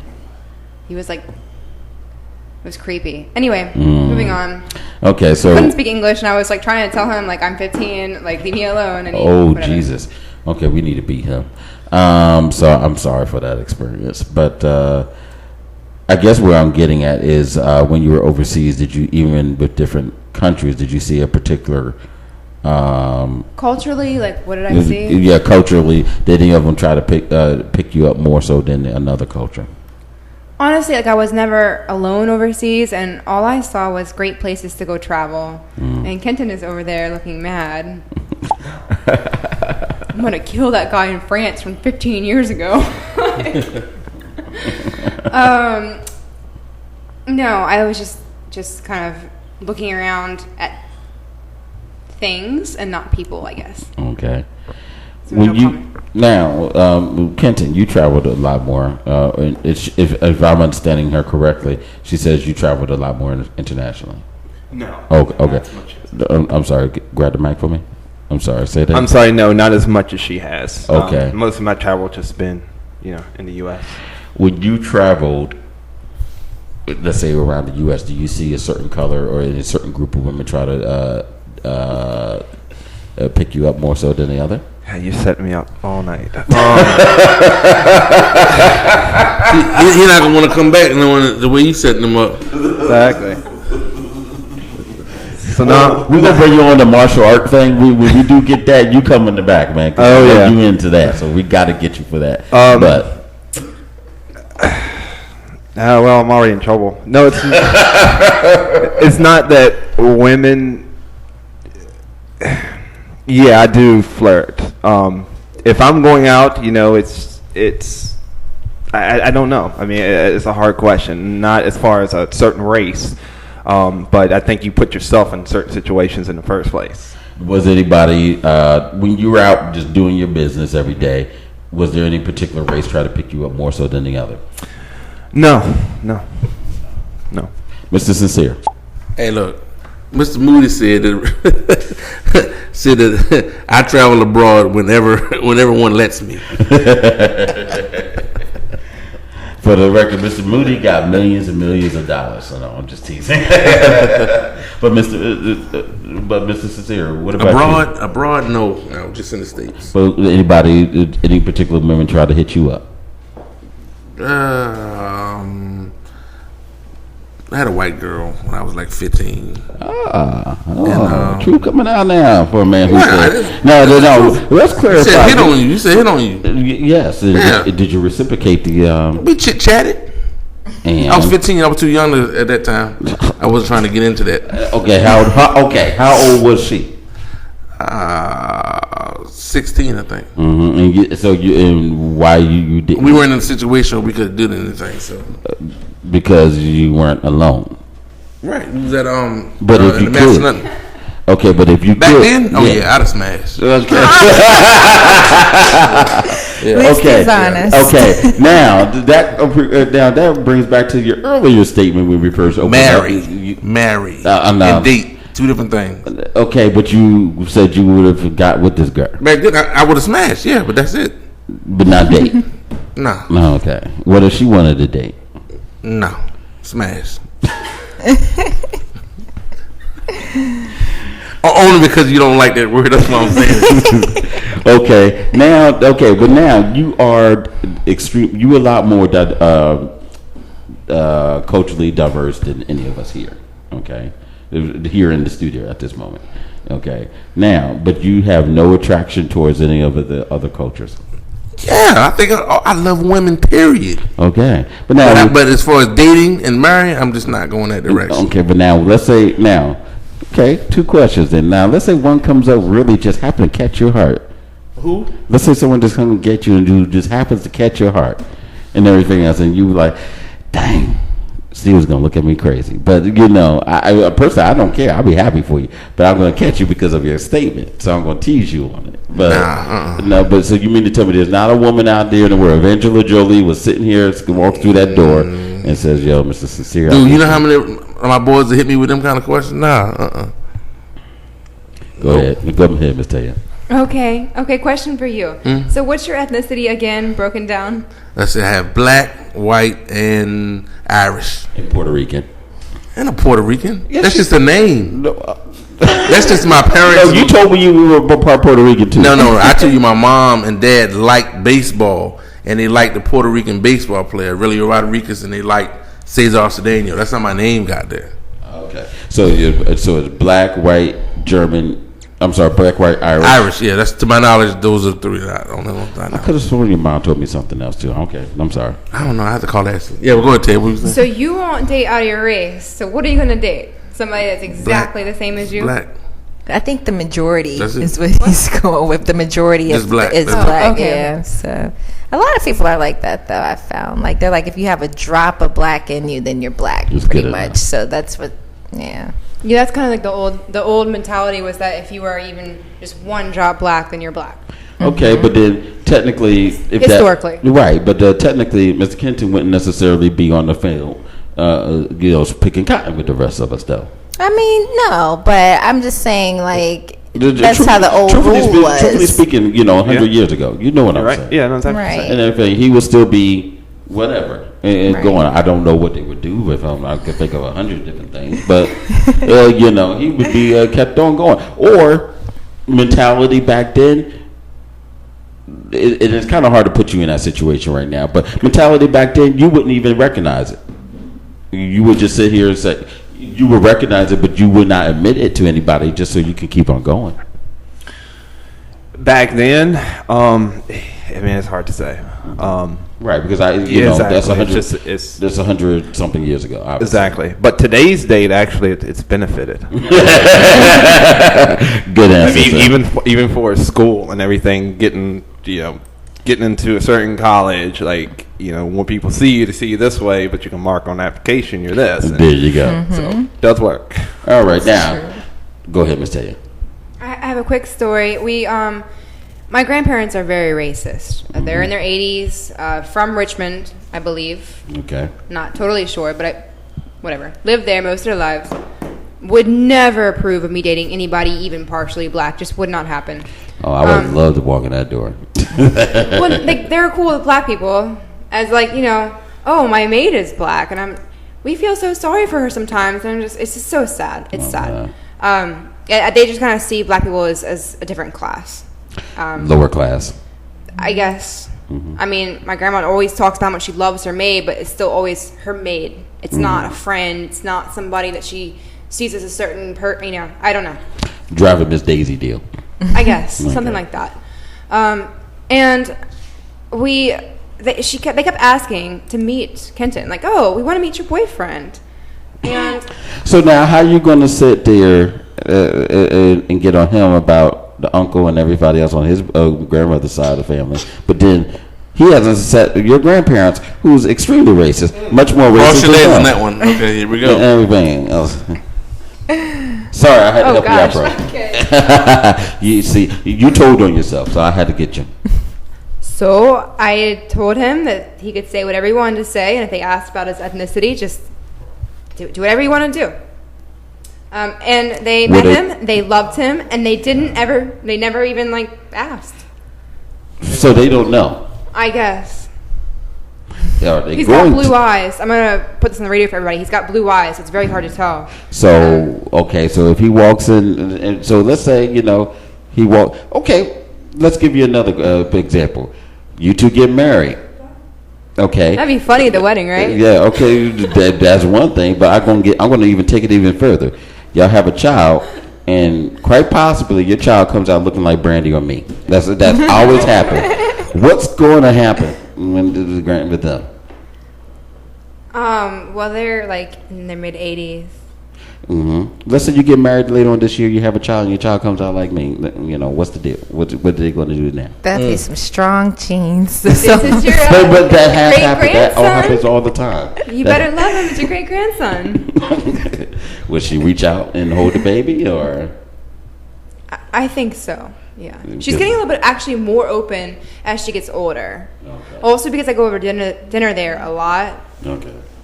And my mom is like, you told your grandma what? And I'm like, oh, I told her I'm living with so-and-so and I'm doing this. And, my grandma's becoming a little bit more open as time passes. So she thinks she doesn't care, I guess, anymore. So when he comes over, he leaves at 10 o'clock promptly and he goes stays at the hotel. Yeah. No. She knows we're living together.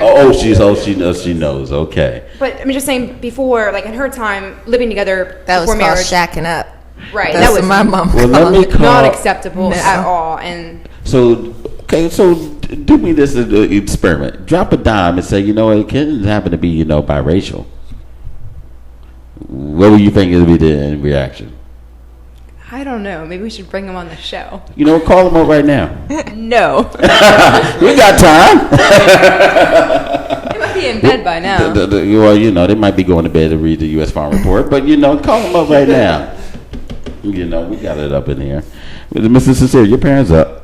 Call him up. I just talked to my mom a few minutes ago. Oh, shoot. Call her up. She's not going to get on here. She's not going to get on here? Not without letting her know ahead of time. And then she probably wouldn't want to do it then either. But, she probably would more so than my dad. But Mr. Moody made a comment. What did he say? I can't see my eyes today.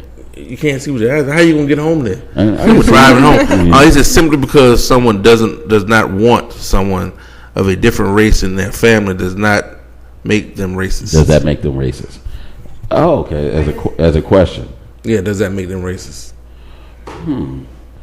That's a very good answer. I'm going to sit here and say yes. And the reason why I say that is because if you're not willing to accept someone for who they are, then yes, you are. Because you're not willing to, you may not think you are. You may think you're less of a racist, but there's no, you're racist, you're racist. You may be good or bad.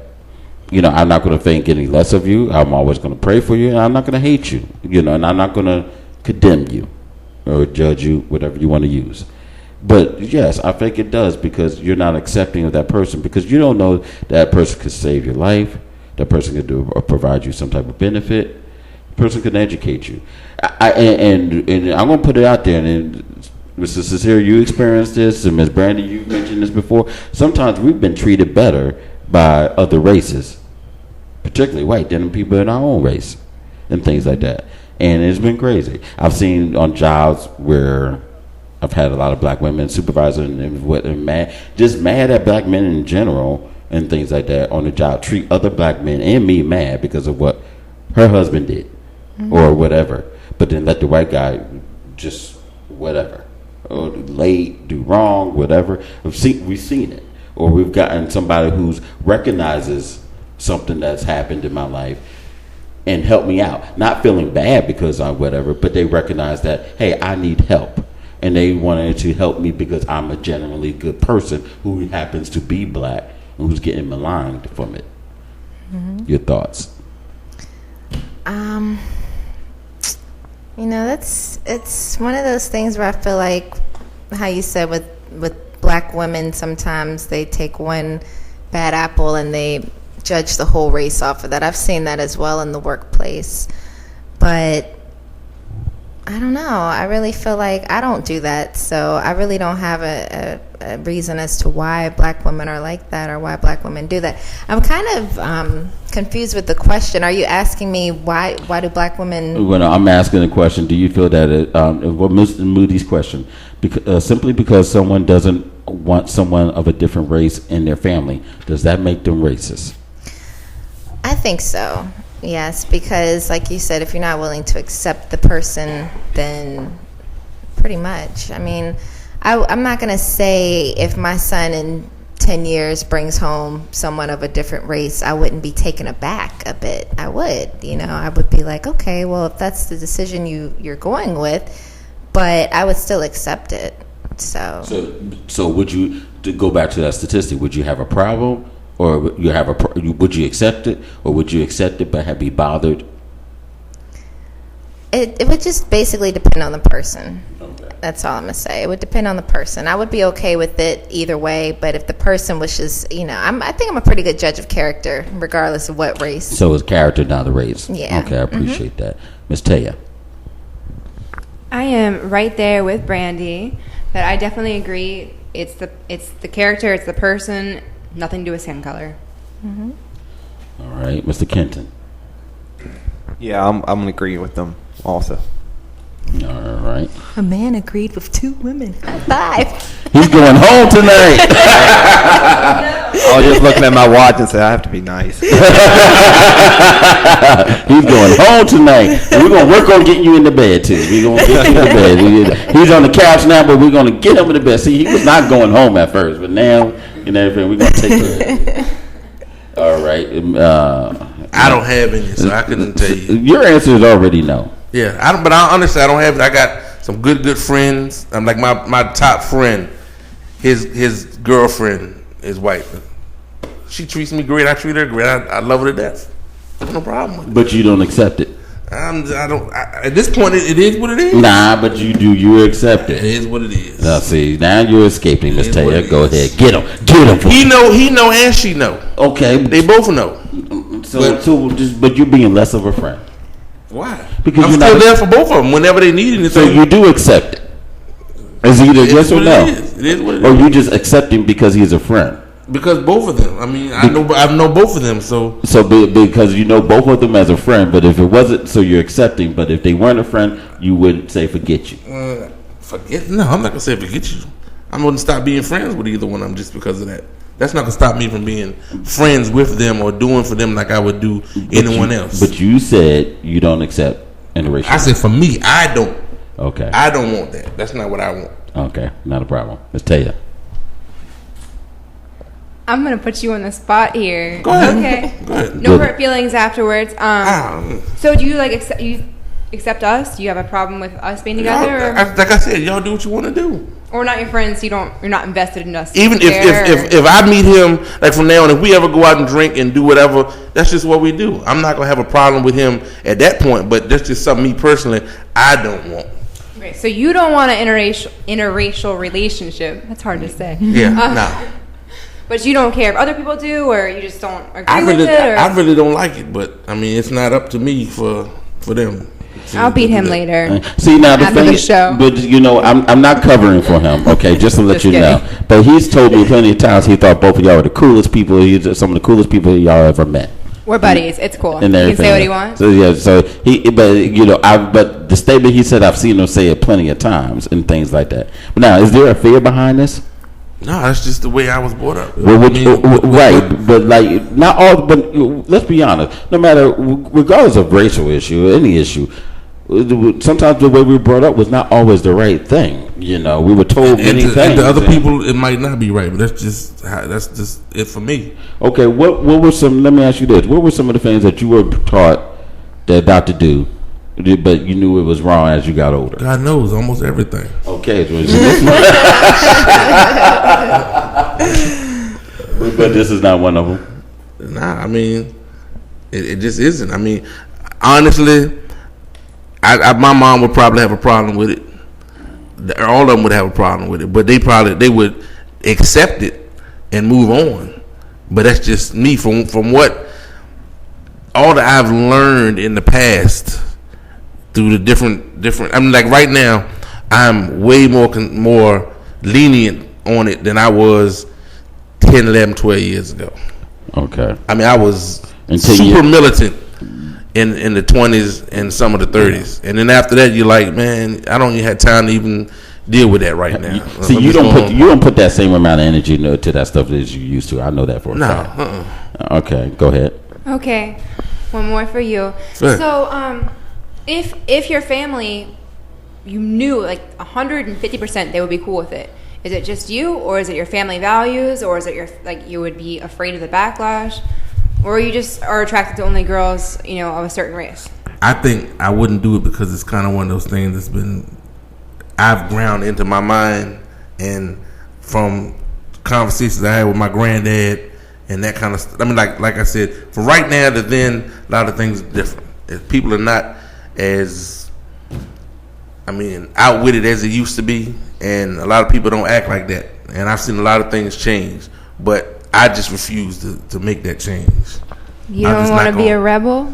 Nah, not for that. Nope. I'm just, I can't do it. It's going to change. I'm going to see it now. And better yet, I can't wait to see the child come there and brings on, Daddy, I got a girl or got a guy, and he's going to be like, oh, heck.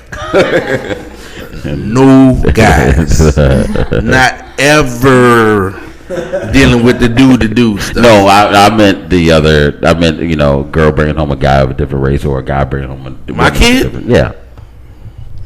I don't think that would go over very well. I'm gonna sit there and laugh my butt off. He knows I'm gonna do it too. The part of me that has to treat people like I call it, like I see it, how they come to me and how we interact is gonna be what eventually takes over. But I'm gonna have a problem. But see, you're highly a character guy. See, I'm seeing you could care less what someone do as long as they treat you right. So that's hard where the conflict comes in and things like that. Because you speak on that. That's the inner conflict.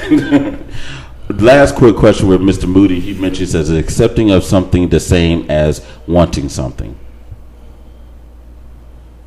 Two different things. Dead silence there. Is accepting of something the same as wanting something? I don't think so, because you can accept something.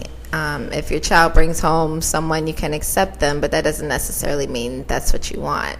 So I think it's a difference. I think that's every parent, regardless of pretty much, yeah. Once again, Brandy takes the best answer. Well, thank you. The safe answer, yeah. Safe answer. Okay. Mr. Kenton. I'm still thinking the comment how cool it would be to have a dark baby when we had one. I'm telling you. I was just thinking about it. That'd be awesome. That's gonna be awesome.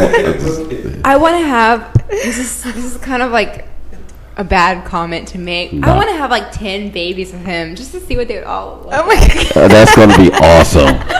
Well, y'all better get working on the first one. I know two out of them gonna be two. There's a high chance that two of them gonna look like me, and I'm gonna have a whole lot of fun and everything else and things like that. But they would be like in their cradle. That's true. That is true. I'm just waiting for that, for the jump. Because you know why? I just want to mess with people. Because it's just to see people. You know what's that dang show? What would you do? and they see stuff like that, Yeah. and anything else, and they play games like that just to mess with people. Yeah. And I'm just sitting here just enjoying every bit of it because it shows how freaking ignorant people are, and you just laugh at. I cry and pray for them, but you just laugh at their freaking ignorance and things. You mad 75? Excuse me. He says, I come from a Southeast Asian family, but we have many marriages outside our ethnicity, and they are some of the most successful relationships. Thank you, sir. Thank you, and God bless you and your family to all of that, because that's awesome.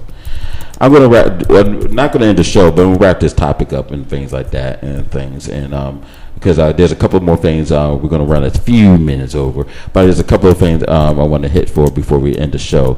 But your last thoughts, Ms. Brandy. I just think that we need to learn to be more accepting of people and their relationship decisions. I mean, it is what it is at the end of the day. They do what they want to do. I don't have a problem if you want to date someone black, white, Mexican, whatever, Asian. So I think we just need to, as a culture, be more accepting. Ms. Taya? I think you should just date whoever you fall in love with. For me, the reason I'm dating him is because he's my best friend. So Not because you thought he was half black and he could halfway survive and satisfy and money and okay, things. maybe that's why I slept with him. But that's not why we're still together. Okay, good. All right. Sir? Just love and let live. Ignore, our topic's race. Ignore race and look more of what type of person that woman or man is before passing judgment. I want to first take the lead in apologizing severely. You mad 75. I misunderstood. It's a miss, and please forgive me. It's a female, not a male. I'm totally wrong with that. I misread that, so please forgive me, ma'am, about that. I hope you can forgive me on that one. Mr. Sincere? I mean, I just feel like how I feel, man. I think everybody to each his own. If you want to do what you want to do, it's up to you. All right. I want to go on to another topic real quickly for everybody on the phone out here. Miss Brandy, we've heard about Miss Uther Avery Brooks, famously known for playing Uncle Phil from Fresh Prince of Bel-Air. Also, a lot of people forget he was the voice of Shredder of the Turtles cartoon. I wasn't a fan. You said Avery Brooks. Mm-hmm. James Avery. No, come on, man. Oh, Jesus. James Avery. Oh, Jesus. Yeah, VSU grad. I'm sorry. UVA. Yeah, Right. Look. See, I'm thinking Avery Brooks because I'm trying to get him on the show. I want him so bad. Dude, Should have said something. I've been trying to get him, man. I'm working on it. That Carl Weathers, a whole bunch of people. But besides James Avery, we lost another great legend who did not get nowhere near the publicity, and I wanted to take the time out to give her her due. And Miss Brandy, the show is yours. Okay, well, we wanted to give Juanita Moore a little bit of honoring. She was one of the first African American actors who broke many barriers. She was Oscar nominated for her 1959 role in Imitation of Life, which is one of my favorite movies, and if you haven't seen it, I definitely recommend you watch it. It is available on Netflix, I believe. What is the name of the movie? Imitation of Life. Okay. And it is definitely a tearjerker, so get your tissues ready. It kind of goes off of what we discussed in our show today with interracial dating. She had a biracial daughter who denied her entire life, and basically at the end, her daughter found out her mother had died, and that's when she wanted to come back and claim that she loved her mother, but by then it was too late. So that's definitely a tearjerker. But Juanita Moore played the maid in that movie, and at that time there weren't very many roles available for African Americans, and so roles like nannies and maids were pretty much all she could get. So we would just like to take a moment to honor her for paving the way for many of us today. She died last Tuesday in her home in Los Angeles at the age of 99, and she was definitely a great woman and actress. Awesome. She was nominated too, right? Yeah, I believe she was nominated something like, forgive me, I'm trying to scan through my notes here, but I think she was one of 5 African Americans who was nominated for an Oscar. She was nominated for her 1959 Imitation of Life role, but I don't believe she actually won an Oscar for it. No, she didn't. But I thank you for educating us on that and so forth. Mr. Sincere, what you got for us? All right. You wanted me to touch on situations, speaking with men and their special person in their lives to keep winter warm. Yes. How could we hook that up? Well, for those who like to eat out, look for different restaurants that you have never eaten in before. Try traveling to different places together. Make dinner for your significant other, candlelight, i.e. special occasions. Make time that centers around the other person, regardless of whether you're doing something that you don't like, you do it anyway. And also make romantic gestures all the time. What's some romantic suggestions you would suggest? Gestures or suggestions? Both. What you want to compliment on her looks on a regular basis, even when she doesn't think she's looking good. Because a lot of times, realistically, for a man, we gonna think they look good regardless of what they're wearing. So they could be in some jogging pants, but I'm still looking through the jogging pants. So that's one thing. Also the cooking. Thanking her for cleaning up after you, because a lot of times I know some of us don't clean up behind ourselves like we should. So, and the woman's usually there to pick up the pieces. So, just letting them know that we appreciate them. And she's cleaning your house and doing all that stuff, and you don't even have to. It's good. What do you think about this, Ms. Brandy? You think that's good things? I see y'all two laughing, and I want to end on the joke. I agree. Yeah, I definitely know men can never make it in the clothes hamper, no matter what. I constantly find clothes on the floor. So I mean, but I've seen many women. As a guy who's friends with tons of women and seen plenty of their bedrooms and everything for positive reasons, not for any illicit manners, but I've seen women's bedrooms and especially bathrooms way worse. Oh yeah, now bathroom. The hair everywhere, toilet, the sink, and tub. I don't know how many times I've been called to unclog that daggone toilet or sink and everything. That's true. I will say bathrooms can get kind of hectic because in the morning we got a lot going on and we're rushing, but it always gets cleaned up, and when it does, it's by us. That's what matters. Miss Taya. Do you have 3 more hours for me to complain? Ooh. I'll give you 30 seconds. No, I don't even want to start. Gosh. Well, hey, that's even better. She's not going to start on them then. Guess you safe, Kim. Men and women can be messy. It just depends on the person, I think. I clean up after myself, and I keep things clean, and I expect the other person to do the same. We're both pulling in the bills. Mr. Kenton, please tell us how some of the suggestions you do to keep a romance going in the wintertime. I do a lot what he's saying. I cook and I do clean, and she doesn't cook at all ever. Wow. Nice. Interesting. Why is that? Yes. Wait a second. And also, no. He got to. Yeah, give him the mic. Let's get it. Okay. I don't really care about food. Do we want to make the comment of you wanted to make tea, and I told her she texted me and said she's making tea, and she's making soup, and I told her very simply we do not have renter's insurance. So when I get home, and not only did she make it out of one of my frying pans, that's how she made soup. She's That's the new stuff? That's the new stuff, fried soup? I guess. She was like, yeah, I used this one. When I got home, I was actually looking. I was like, first, let's make sure there's no fire trucks. But other than that, yeah, and she just put it in the frying pan for some reason and make soup. Awesome. I don't know. Awesome. The It truth works comes fine. out. You know what? You back in the house. You're in the bed. In fact, you can tell her, you wait, stay there until you get there. That's right. Okay. You earned yourself back. And then that one. But she doesn't appreciate that comment, judging from the looks. Well, she started it about the whole thing of John dropping It clothes. doesn't matter. They're always right. Regardless. There's going to be a lot of, I'm sorry, babe, I'm on the way home. From him. Okay. Well, I'm going to also drop off real quickly and things like that of today in cultural history across the world and things. Real quickly, in 2002, in January 7th, 2002, Shirley Franklin was sworn in. And you want to know who Shirley Franklin is? She was the first African mayor of Atlanta, Georgia, and the only African American female mayor of an American city. Interesting.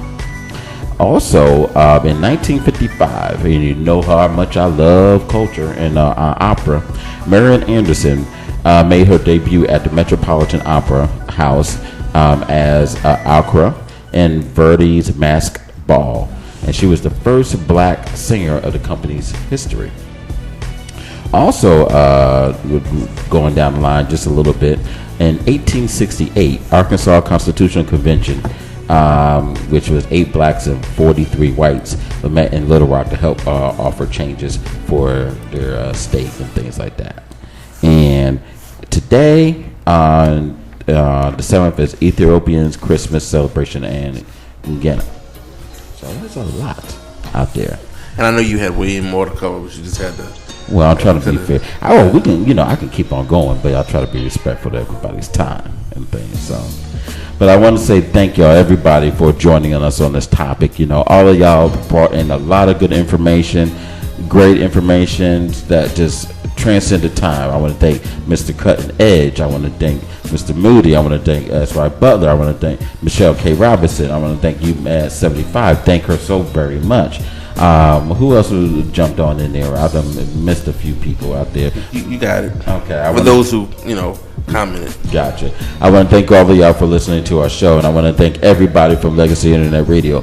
Make sure you listen to all our great shows. We have Ain't No Half Stepping with Marcus J. Got S.Y. Butler, J.R., Ruben, a couple of Mr. Carlton Banks, a few other people out there who joined the show. Awesome show, great information with the what the hell topics, everything. They're there on Mondays from 7 to 9, 9:30 sometimes on the same channels. We're here in the Bat Cave, not the den, but on Tuesdays it's the den. It's the den. It is it's the the den. I don't see any bats in here. It's the same color every day, so it's the den. Enliven Radio. And Enliven Radio, we celebrate Batman, and this is the Bat Cave. No, Batman's a punk. Anyway, we want to thank all. It's all about the Hulk. Anyway, we're gonna Batman beat the Hulk.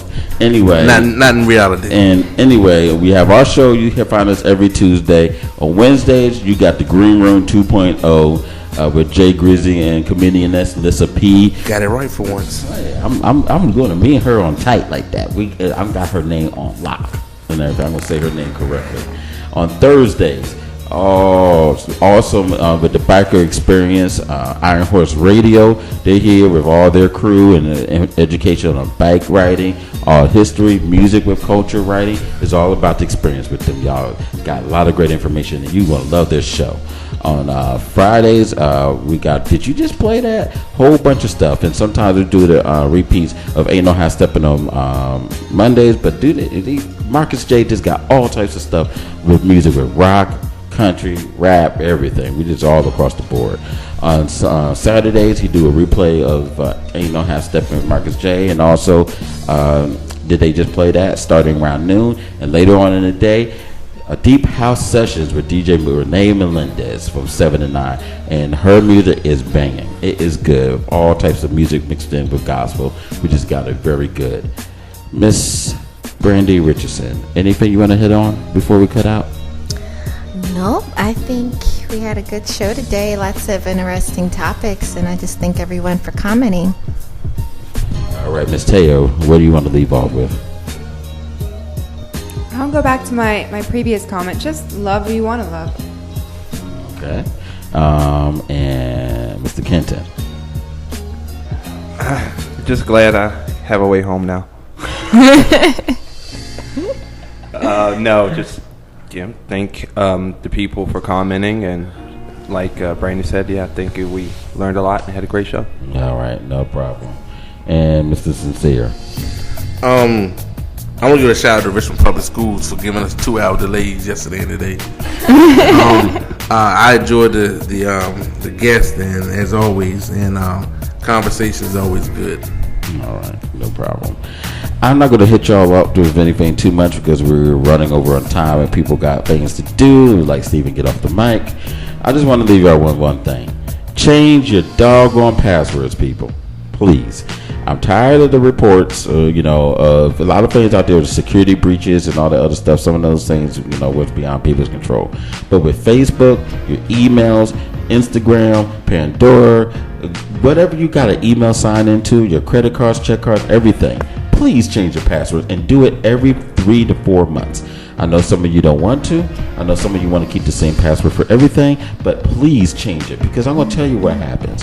Half that stuff that happened with 40 million or so with Target could have been cut down to half, if not more, if people changed their information. If people kept track of their information.